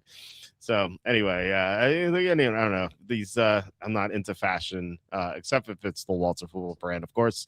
Anyone else, or if you're done, Nuggets? I don't know if you're ready to jump in, but my coworker also mentioned Wyndham Clark. He thought Wyndham Clark was going to tear it up this week. So I guess maybe I might have to put a little bit of Wyndham Clark into my pool this week. No, never. No one puts William Clark in their pool unless they're like forced to via betting. No, for me, going back to it. Sorry, the Vegas Golden Knights just beat Anaheim, and I'm kind of pissed. In overtime, especially when it's Dorfio who scored twice, and I'm kind of like, how the hell did that happen? I was watching replays, but anyway, my apologies. Wyndham, no, F off. You're done. You ain't win shit. But however, in this range, if you'd be so kind, Mr. Walter. Okay. Let's see. Who do you like? Bridgman. I like. Yep. I like Bridgman, and who's the other cat I liked in this range? So I was like, oh my god, it scared the hell out of me. Woodland, I'm not playing. Oh, it's Ricky. Hello, Ricky. I'm playing Ricky. Yeah. What about Kurt Kitayama? He's been playing some good golf lately. I know, and my model said the same shit. And what I said was, I can't play two morons together. Who's the other moron? Gary. Well, Kiyama's got he's not good at putting, so he's Kitayama gonna win this? Fucking no, he's not. In which case, everyone's gonna bet him because I said that. okay. There isn't enough model historical evidence to prove that he's gonna win it.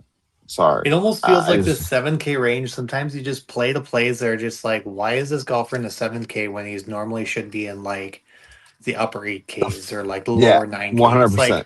Like Siwoo 100%. Kim is one of those guys. Like Siwoo Kim should Yes. not be in the 7Ks. Yeah, he's No, he should cheaper not. than usual. Yeah, problem Minwoo Lee was in the 8Ks for a while. Adam Scott was up there for a while. Who else was up there? I think Harris English was up there for a while. Bridgman for sure was up there for a while. Like Bhatia was up there for a while. It's like some of these golfers are like you're getting a huge discount on them. So maybe you just find the golfers that are like lower owned that like or like people are passing on, and it's like, oh, he's criminally lower owned or he's criminally like priced cheaper and he shouldn't be, and no one's playing him. Let's play him. Siwoo has been priced very highly. But the issue with him is he said that he takes Tylenol PM and Red Bull when he's golfing. Oh, that's a good point. And it's like yeah, of course this guy can't putt at all. Maybe it's because he's tweaking out on Tylenol PM and Red Bull at the same time. Like and like seriously, like what are you thinking here? Like he can't putt. So if this were a course with simple greens where you can get away with just you can get away with being like a below average putter, then okay, I could get on the Siwoo train. But on a course with so many complex greens, it was like that's just he's like set up to fail here. So okay, PGA Tour, birdie or better percentage from 125 to 150 yards, which is approximately probably where you want to be, or where like some of these like par 4, par 5s are going to be. Sure. Top guy based on PGA Tour website, Akshay Bhatia. Okay. Bhatia, let's see here. He is not his top 10. He is he won the Arnold Palmer, but since then he has not done well. But what do I have in my model? Let me see. He is 26th on my model. He is struck. So yeah, since he won, he's not done well with his iron. So maybe that's weighted for the first half of the season when he was doing well. This is throughout the entire season. Right. That's what I'm saying. That like recently his maybe he was even higher. Oh, he said he was first, right? So maybe didn't he just have a kid? 125 to 150. First in 125 to 150. Okay, maybe his score is even higher, and now it's kind of gone closer to number 2. But he's fourth overall. Yeah, he's fourth overall, which is birdie or better percentage from the fairway. Okay, yeah, he's great at putting. I'll give you that, and then like approach was better, but has declined. So, but still, he could do well here. I think that's a good call for Bhatia. Did he have a kid? My Nuggets just brought that up. I'm not sure. Bhatia did? That's what Nuggets just said. I'm not sure. I thought that I didn't think Bhatia did, but maybe I'm wrong. He is a young guy. Did Akshay Bhatia just have a kid? Nope, he did not. Nope, there was a weird pregnancy scare, but they did not have a child. Oh, okay. Yeah, he's a pretty young guy, so yeah, he's got time. Anyway, yeah, I like the call. I think that he's a solid play for sure. I don't know if I have him. I don't think I have first round leader. But anyway, I was he did like cross my mind here. Anyone else in this range before we move on to 6K? I'll take that as a no. All right, let's go to 6K. I'm not going to read off all these guys. There's just too many of them. Some guys who stand out. We have the Hobbit, Brian Harmon, 68, Cam Smith, whose game has just fallen apart recently, 6,900. Alex Norton actually does, like, he grades out pretty well in my model at 6,900. I don't know if I trust it, but he's there. You have Keith Mitchell. I have him as first round leader at 67. Michael Brennan, also first round leader at 66. You have Denny McCarthy, who used to be number one in putting on tour. He's still a good putter. He's 65. I think the weirdest pricing of this entire tournament is Ramses Højgaard and Nikolai Højgaard both being 6,500. Like, Nikolai Højgaard is a much better golfer than Ramses Højgaard, even though they're twins. I think this has to be an error. Like, Nikolai Højgaard has finished second twice in the past month and a half, and Ramses Højgaard is not even a regular golfer on the PGA Tour. So, like, I don't understand this pricing at all. I think Nikolai is a great bargain. He is in my model. He is number 13. So he's great with power off the tee. He's a good putter. Approach is very good. It feels like he could do well here. He's in my single entry. We also have Rio Hisatun, 6,400. Michael Kim, who's done very well recently. He's a really good putter, 6,300. Maybe he could contend. Pot Geeter is 6,300. He's great off the tee, but not really doing much else. He can't putt. Right. Yeah. He doesn't do anything else, but he's great off the tee. Ritan. I mean, I'd take him. Yeah. What'd you say? I'd take Pot Eater to fill out my lineup for sure. It feels like he can't putt at all. Like, that's, I don't agree with that, but, like, do you want a guy who can get to the green, or do you want a guy who, like, is trying to get to the green? Yeah, he's 107th in my model. And then play Michael Thorbjornsen. I mean, he is also a bomber. Yeah. Thorbjornsen's here, 6K. And you have Poston Dietrich, who just joined Live. He's like the opposite. Like, everyone's going one way out of Live. He's like, oh, let me go to Live. Ritan just won, and I mean, he also had a very good, like, first three rounds of the Masters too for his first time there as well. So I mean, there's another guy that looks pretty well. That's rounding off pretty well in the low 6Ks. Yeah. Ritan kind of confuses me. Like, he was great this past weekend, but, like, just he was losing strokes on approach all year. Like, look at this. It's all red, losing strokes. And then he has this great approach performance. But yeah, he was clutch for sure at the truest. So the guy that probably hates him most is Victor Hovland, because now he's got a recent win compared to Hovland. Well, no, the guy who hates the most is me, because I had Højgaard. So I'm number one on the list. Maybe Hovland's number two. So I mentioned a few guys I like. Nikolai Højgaard is by far the bargain here. What do you guys like here? Go ahead, Nuggets. Pock Eater, man. Pock Eater. End of story. That's it. The dude's killing it. Hold on, I gotta pull my other screen real quick, because well, I mean, if you like Pock Eater, Nikolai Højgaard is great off the tee too, and he's a far better on approach than putting, and he is, but the problem is $200 more. I don't know if I can play that chalk though for Nikolai though. Time out. Are we talking about lineups? Or are we talking about trying to win a millie? I mean, I'm talking like if you're building single entry, like is he there? See, I'm not talking that way. I'm talking about win a millie, and I'd rather get Pock Eater in there. Okay. I mean, it's a good pivot. It's a pivot. I don't know. And the dude's killing it, and I'm trying to pull it up right now, so I apologize in advance. So, had I known we were talking about Pock Eater, then I would have done this, but I apologize. Okay. All right. Well, while he looks that up, Butters, who do you like here? I mean, I do like Taylor Pendrith for like for ball striking, for approach. I mean, if we want to go back to a putter, Denny McCarthy back for a hot minute. I mean, when he used to be like the number one putter on tour. And then he died. Yeah, pretty much. Yeah, I'm not sure what happened there, but yeah.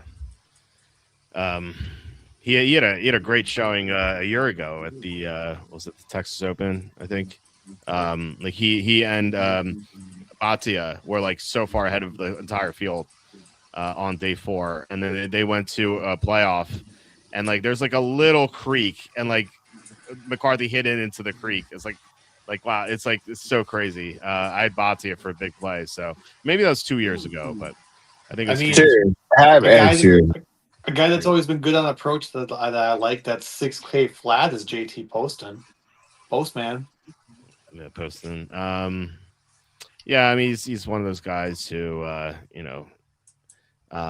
his name sticks out. He had a couple of 20th, 21st, 24th here and there.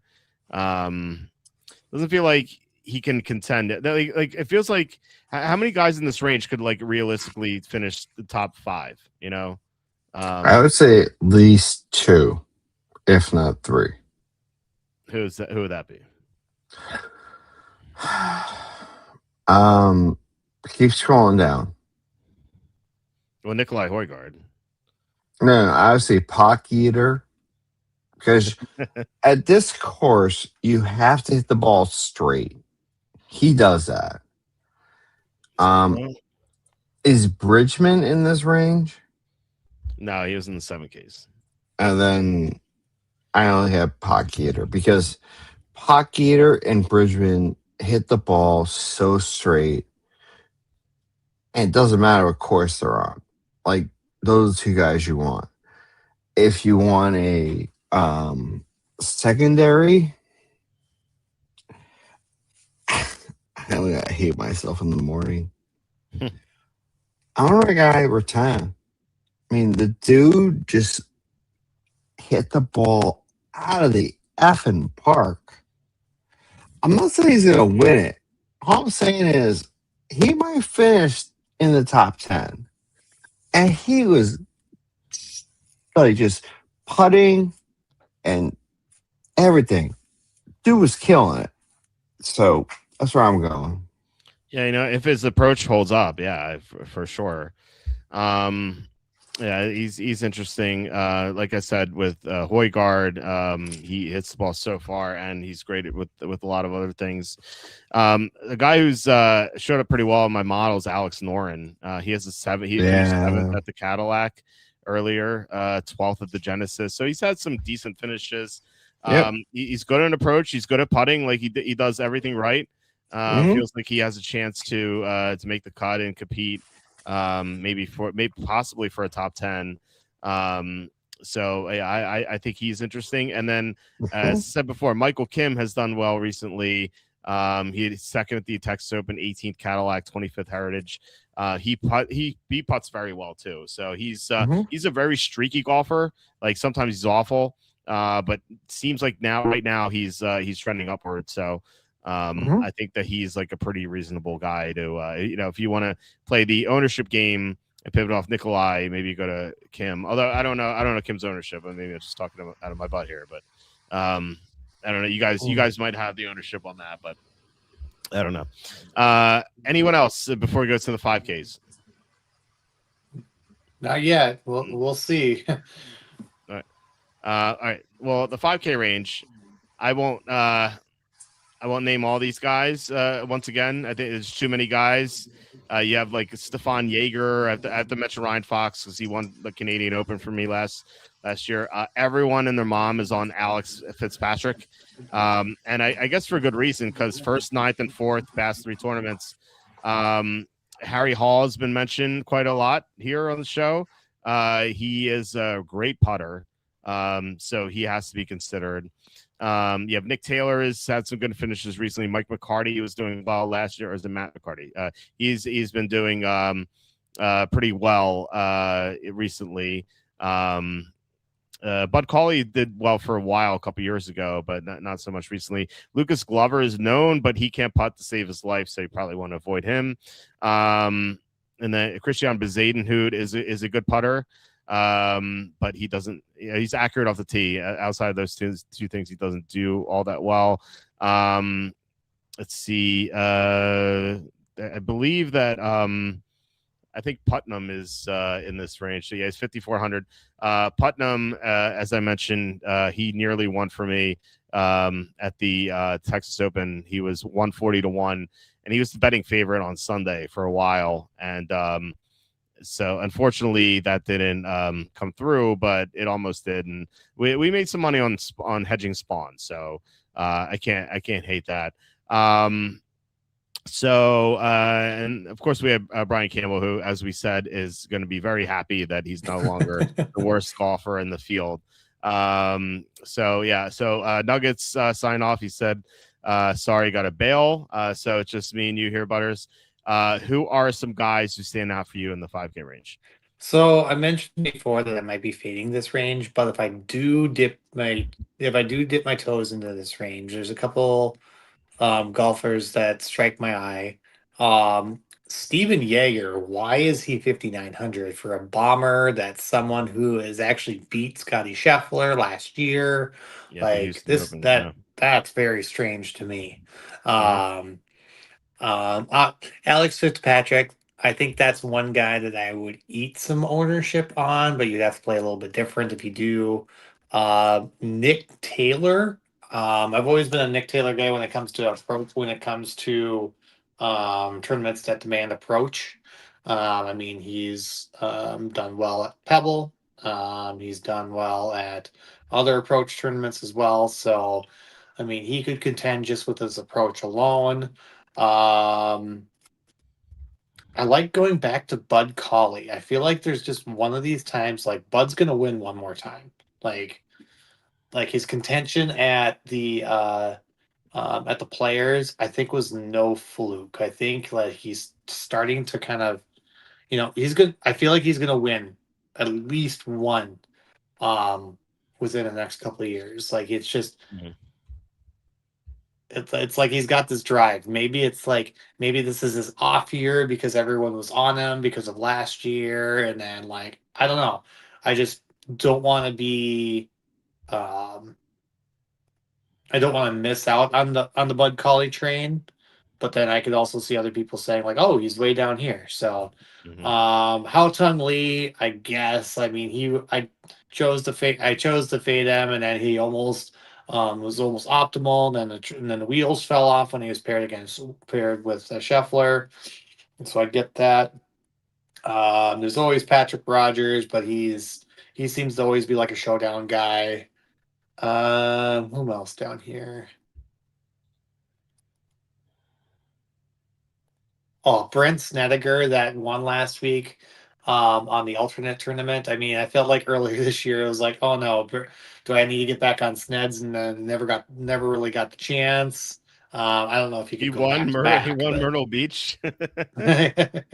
What? Oh, wow, glad I didn't play that tournament. There's no way in hell I would have been a Brent Snedeker. Oh my god, thank goodness. Austin Smotherman has popped a couple times. I wish he could putt. Outside because he does a lot of other things well. No way in hell will Michael Block be anywhere in any of my lineups. So full fade. If anyone wants to play the fade train, I mean, go bet your house on Michael Block for all I care. If he wins it, happy for you. Not touching that guy. Yeah, it feels like if you're going for last place, you might want to play him. Like, maybe that's a strategy. Like, give me any amateur over him. Well, I mean, give me Luke Donald over him, the same price, 5,200. At least like Luke Donald is a professional golfer. It's he hasn't played at all this year, but still, I'd rather have him than Michael Block. Like Block is rated as the worst golfer in my model, and I actually don't. It's not even close between him and Sean Michael, who's second to last. That's pretty funny. Yeah, the difference between them is the difference between Cam Young and Russell Henley. Wow. Yeah, that's pretty crazy because Henley is 9th in my model, Cam Young is 2, and so 7 spots apart. That is the difference between those two guys. So that's pretty sad for Michael Block. I'll read you off the top 5 5K guys in my model. Number 1 is Harry Hall at 5,800. That's all putting. Nuggets was high on him as well. So I believe because I'm playing Scheffler, Harry Hall has to be in my lineup. So he's 5,800. Number 2 in this range is I call him Mike McCarty. Matt McCarty, coming off a really good Thursday through Saturday at the Truist, and then he kind of fell apart at the end. But he's a good putter. He's good at approach. Feels like he should do well here. My number 3 is Andrew Putnam. Talked about him already. My number 4 is Christian Bezuidenhout, and that's based on the putting. And then number 5 is the guy you brought up, Nick Taylor. He is number 5. And by the way, Fitzpatrick is number 6. Not that good of a putter. That bothers me at this course. Normally, I wouldn't have too much of an issue with it. I don't in my models. I usually don't put in a value for putting. What I do is, if a guy's a bad putter, I will dock him some points, because like it feels like if you're just okay at putting, you can win. But on a course that has such tricky greens like this one, I think that you have to be a good putter, like not just okay. I feel like you have to be a good putter, maybe even a very good putter to win this tournament. So that's kind of where I stand on it. That's kind of like why some of these like these really good putters are rating highly in my model. So all right, anyone else you want to bring up before we try to guess who the winner is of this tournament? No, I don't think so. I mean, there's still one more night to kind of figure things out and everything, so a lot can still happen. Okay. All right. So if you had to bet this tournament, if you had to bet one guy to win this tournament, odds factored in, obviously, who would it be? And if you wanted to say Scheffler, I know you don't like Scheffler, but maybe that's just DFS. If you wanted to say Scheffler, you could also enter the without Scheffler market too. Well, I did that during the Masters, and my guy decided to triple bogey on the 18 and miss the cut. DeChambeau. Bryson. Mm-hmm. Kicked me right in the dick. Yeah, you got stuck in the sand for a while there. It was crazy. So that's a loaded question, because last time you asked me that question, that happened.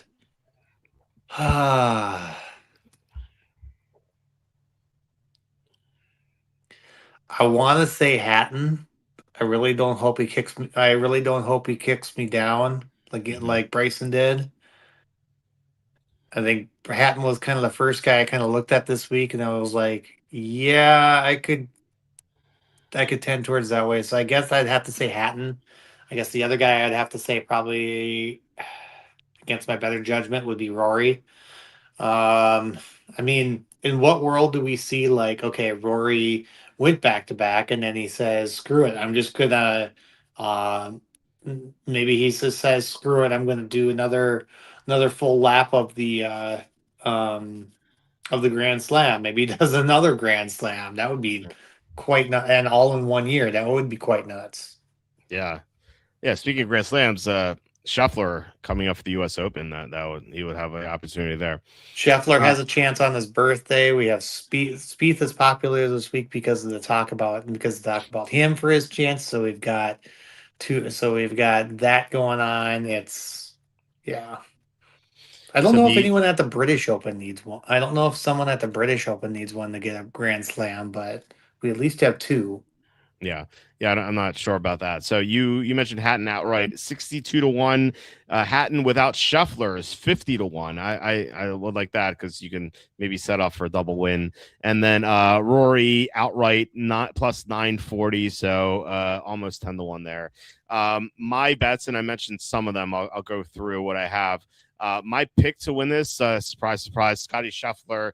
I think with his elite approach and good putting, and I mean he's great at everything, but he's the best approach player in the world, and this course is all about approach. So I like Scotty Scheffler. He's plus 510 at bookmaker, but like I said, I will be waiting to bet him because usually he does poorly round one and then he picks it up after that. What I might do is I might bet a little bit on him pre-tournament and then go full on later on, just in case he bucks the trend and has a great round one, kind of like Rory did at the Masters when Rory got in early off his private jet. Scott, if Scheffler's doing the same thing and he's super motivated here, then I'm going to trust it. So what I might do is if I'm hypothetically going to bet 3 units on Scheffler, maybe I'll do 1 pre-tournament and I'll do 2 later. So I'm probably going to add that. But my top bet in the without Scheffler market is Cam Young. He is second in my model. He grades out so well in so many categories. And the big thing for Cam Young this year is that he has gotten much better in 2 areas. First, he's much more accurate off the tee. He's always had great power off the tee. Now he's more accurate off the tee, which is going to help here on those narrow fairways. And then second, he's gotten so much better at putting. And it's his caddy who's helping him out. He's just been great. Except for a couple tournaments here and there, he has been awesome on the greens. And so with this new help, I think that he has a good chance to win this tournament. He's plus 1325 at DraftKings and to win without Scheffler. So maybe you can get a boost or something and take him to like 16, 17 to 1. I think that'd be awesome. My other bets to win this, these are all without Scheffler. Ludwig Oberg plus 1,800. I boosted him to 2070 on BetMGM. Matt Fitzpatrick 22 to 1 on BetRivers. Tommy Fleetwood 22 to 1 on DraftKings. Russell Henley 50 to 1 on BetMGM. Ricky Fowler 54 to 1 on DraftKings, and Sam Burns 60 to 1 on BetMGM. So those are my bets to win this, and I have first round leader bets on the site as well. Carter says, "Give me Kurt Kitayama." So Carter, the putting doesn't scare you. That's what bothers me about Kurt here, is that he's not a good putter. He does a lot of other great things. I mean, power off the tee is awesome. Approach is good. Putting, that's his weakness, and this course feels like you need to putt well, and that's why I'm not touching him here. I bet him recently, but not here. I guess Scheffler plus 550 at one point, went big on that. That's awesome. Yeah, 5 plus 500 is pretty good, and the range is all over the place. I believe DraftKings has Scheffler plus 380, but Bookmaker has him at 510. BetRivers, I think BetRivers 5 to 1. Actually, let me check that real quick. I have it right here. Yeah, BetRivers. So this is the range on Scheffler. He's 510 on Bookmaker, 500 on BetRivers, 480 on FanDuel, 455 on Kalshi, 450 on BetMGM, 4 to 1 on Caesars, and 385 on DraftKings. So that it really pays to shop around. I always say that. Just shop around. Don't settle for the first number. Make sure you get the best number.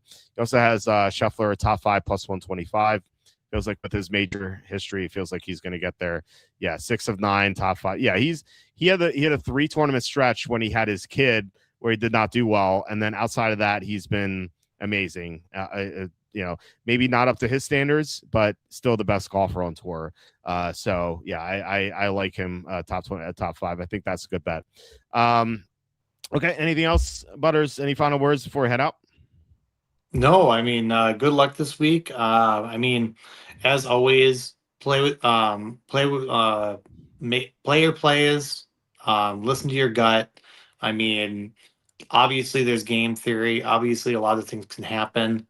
But if you have a conviction of playing, let's say, for instance, Scotty and Nikolai Horgard, both going to be chalky plays. I mean, then you got to figure out depending on what your tournament is, like if you're going to play like the Millie Maker or something, you got to find different ways to get different. Otherwise, you're not going to be setting yourself up for a big payday, because I mean, you got to find ways to get different from the field. I mean, I'm not saying playing all lower, like all low ownership plays. I mean, that has got there before, but you just got to play smart.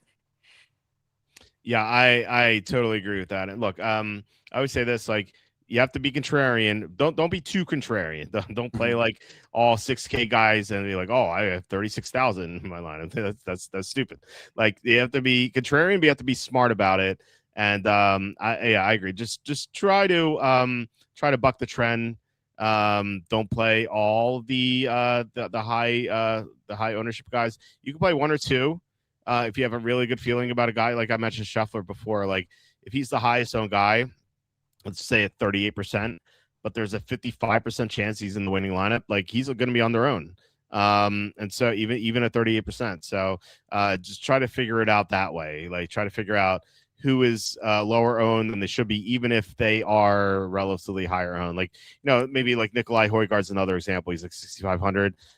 He might be higher owned, but like he's such a bargain at that price. It's like hard not to like him. So even like that's someone who I would eat the chalk on, because like he's so cheap too. Like if he just makes the cut, like he's going to pay off no matter what he does. So just think about that way. And and everyone, good luck. Hope you guys, someone listening to this wins a lot of money.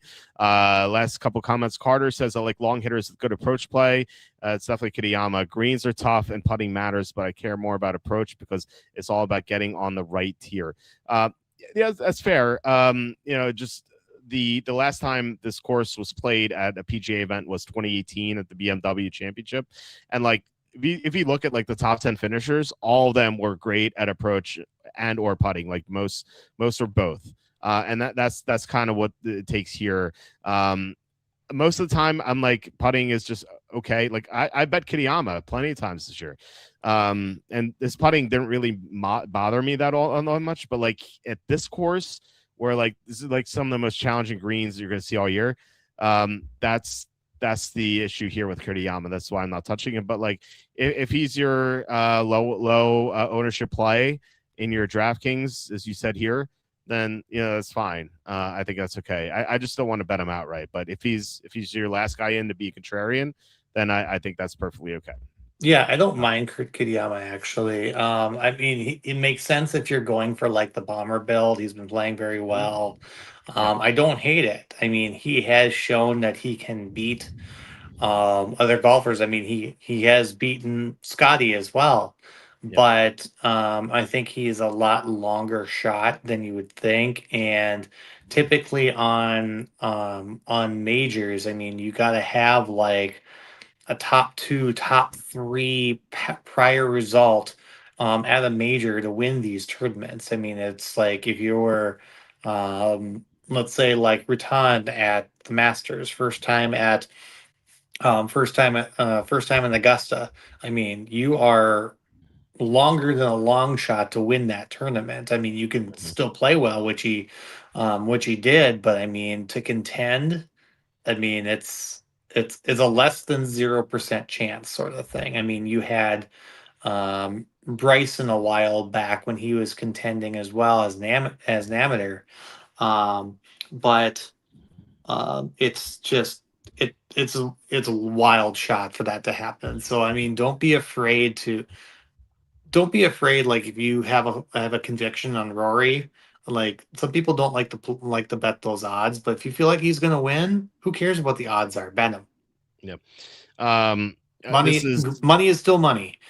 Yeah. This is Kitayama's major history. He had a 4th at the PGA Championship 2023. Outside of that, he has not finished above 26th. Look at his putting. This is the leftmost column. So he gained strokes on at the Masters this year. Maybe that's a good sign. But look at this: lost strokes putting, lost strokes putting, lost strokes putting, lost strokes putting, lost strokes putting, lost strokes putting, lost strokes putting.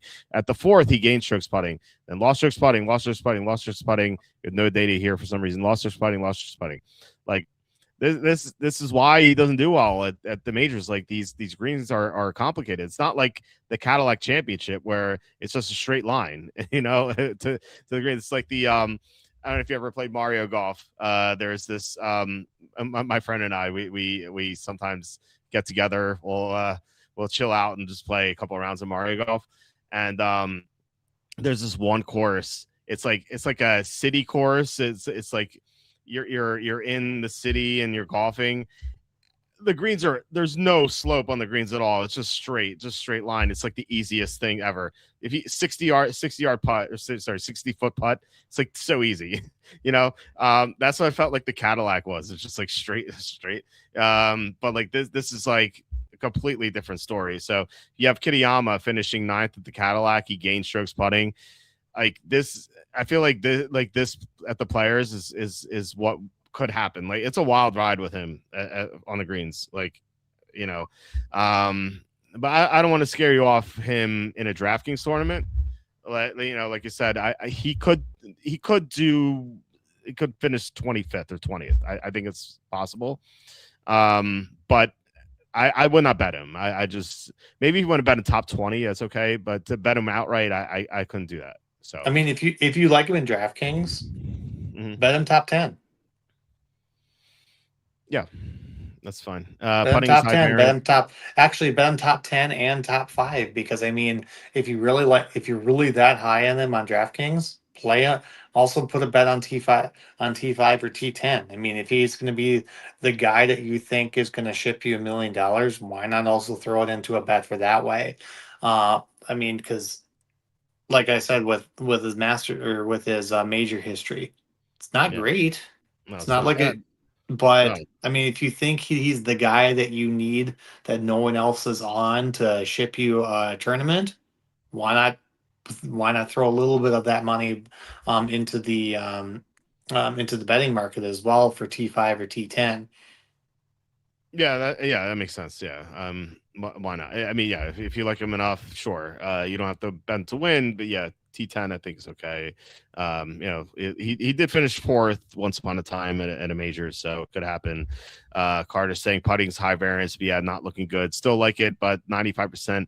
His bankroll is just Scotty this week. Scotty looks good here. It's hard not to like him. I think it's probably going to be very high variances this week in general, just because from what we're hearing in the Twitter world, it's even Michael Kim, who's playing there, he even made a comment as well saying that these spines on the greens, if you hit it wrong, it could roll away like 10 feet. And then, I mean, then you could have easily set yourself up if you went like 2 more feet in one, if it landed in 2 more feet, but then you just happen to land it on the wrong side of the spine, then you're out of contention. And who knows, maybe one day they'll make it easy, and then the next 3 days they'll put it in a tough position. I mean, it's not out of the question. I mean, it all depends on what the PGA wants to do. Do they want to make this tough? Do they want to make this easy? I would be shocked if they don't make this hard at least once or twice this week.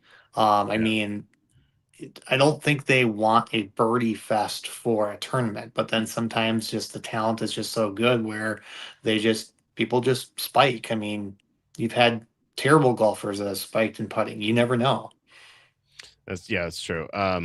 See, Michael Kim's putting here, it's usually pretty great, outside of a couple here and there. But it's my point is, if he's saying this, if it's tough to putt here, then like how is it for the guys who can't putt well? It could be very difficult for them. Carter says if Morikawa was healthy, he would be a no-brainer to me. I agree. Well, mostly like Collins' putting has been poor lately, although I think that could be because of the back injury.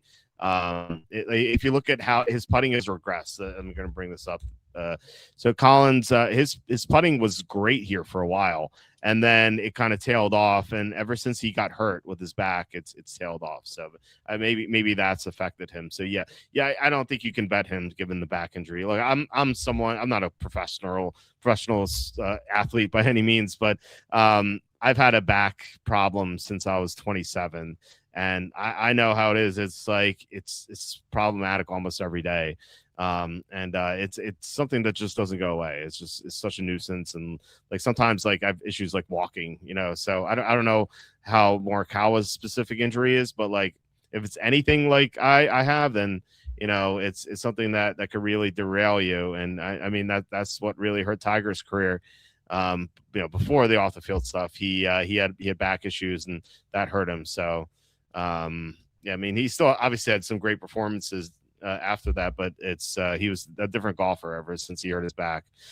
So yeah, I don't want to bet on a golfer with a hurt back because I know how it is. So yeah, I can't do that. But anyway, yeah. So anyway, guys, thank you so much for watching and commenting. Really appreciate it. As I said, good luck to all of you. Good luck to you, Butters, and good luck to you, Nuggets, if you're still listening. Thank you so much for joining us. Once again, I love having you guys on the show. It's so much fun. We'll be back tomorrow with Kenny. Kenny is, instead of Tuesday, he's doing Wednesday this week. We're going to talk about fantasy ADP. And then Thursday, Andy will be on to dissect the NFL schedule, which is released this Thursday. So that'll be fun. And then Friday with Tom. So please hit like, subscribe, comment below, share this video. Visit walterfootball.com for tons of content. We have updated 2026 and 2020. We updated 2027 NFL mock drafts and 2026 NBA mock drafts. That's what I meant to say. And our power ranking is going to be up, I think, tonight. So you'll get to see who I have in the top 5. So, all right, guys, I hope you have a great night, and I will talk to you tomorrow.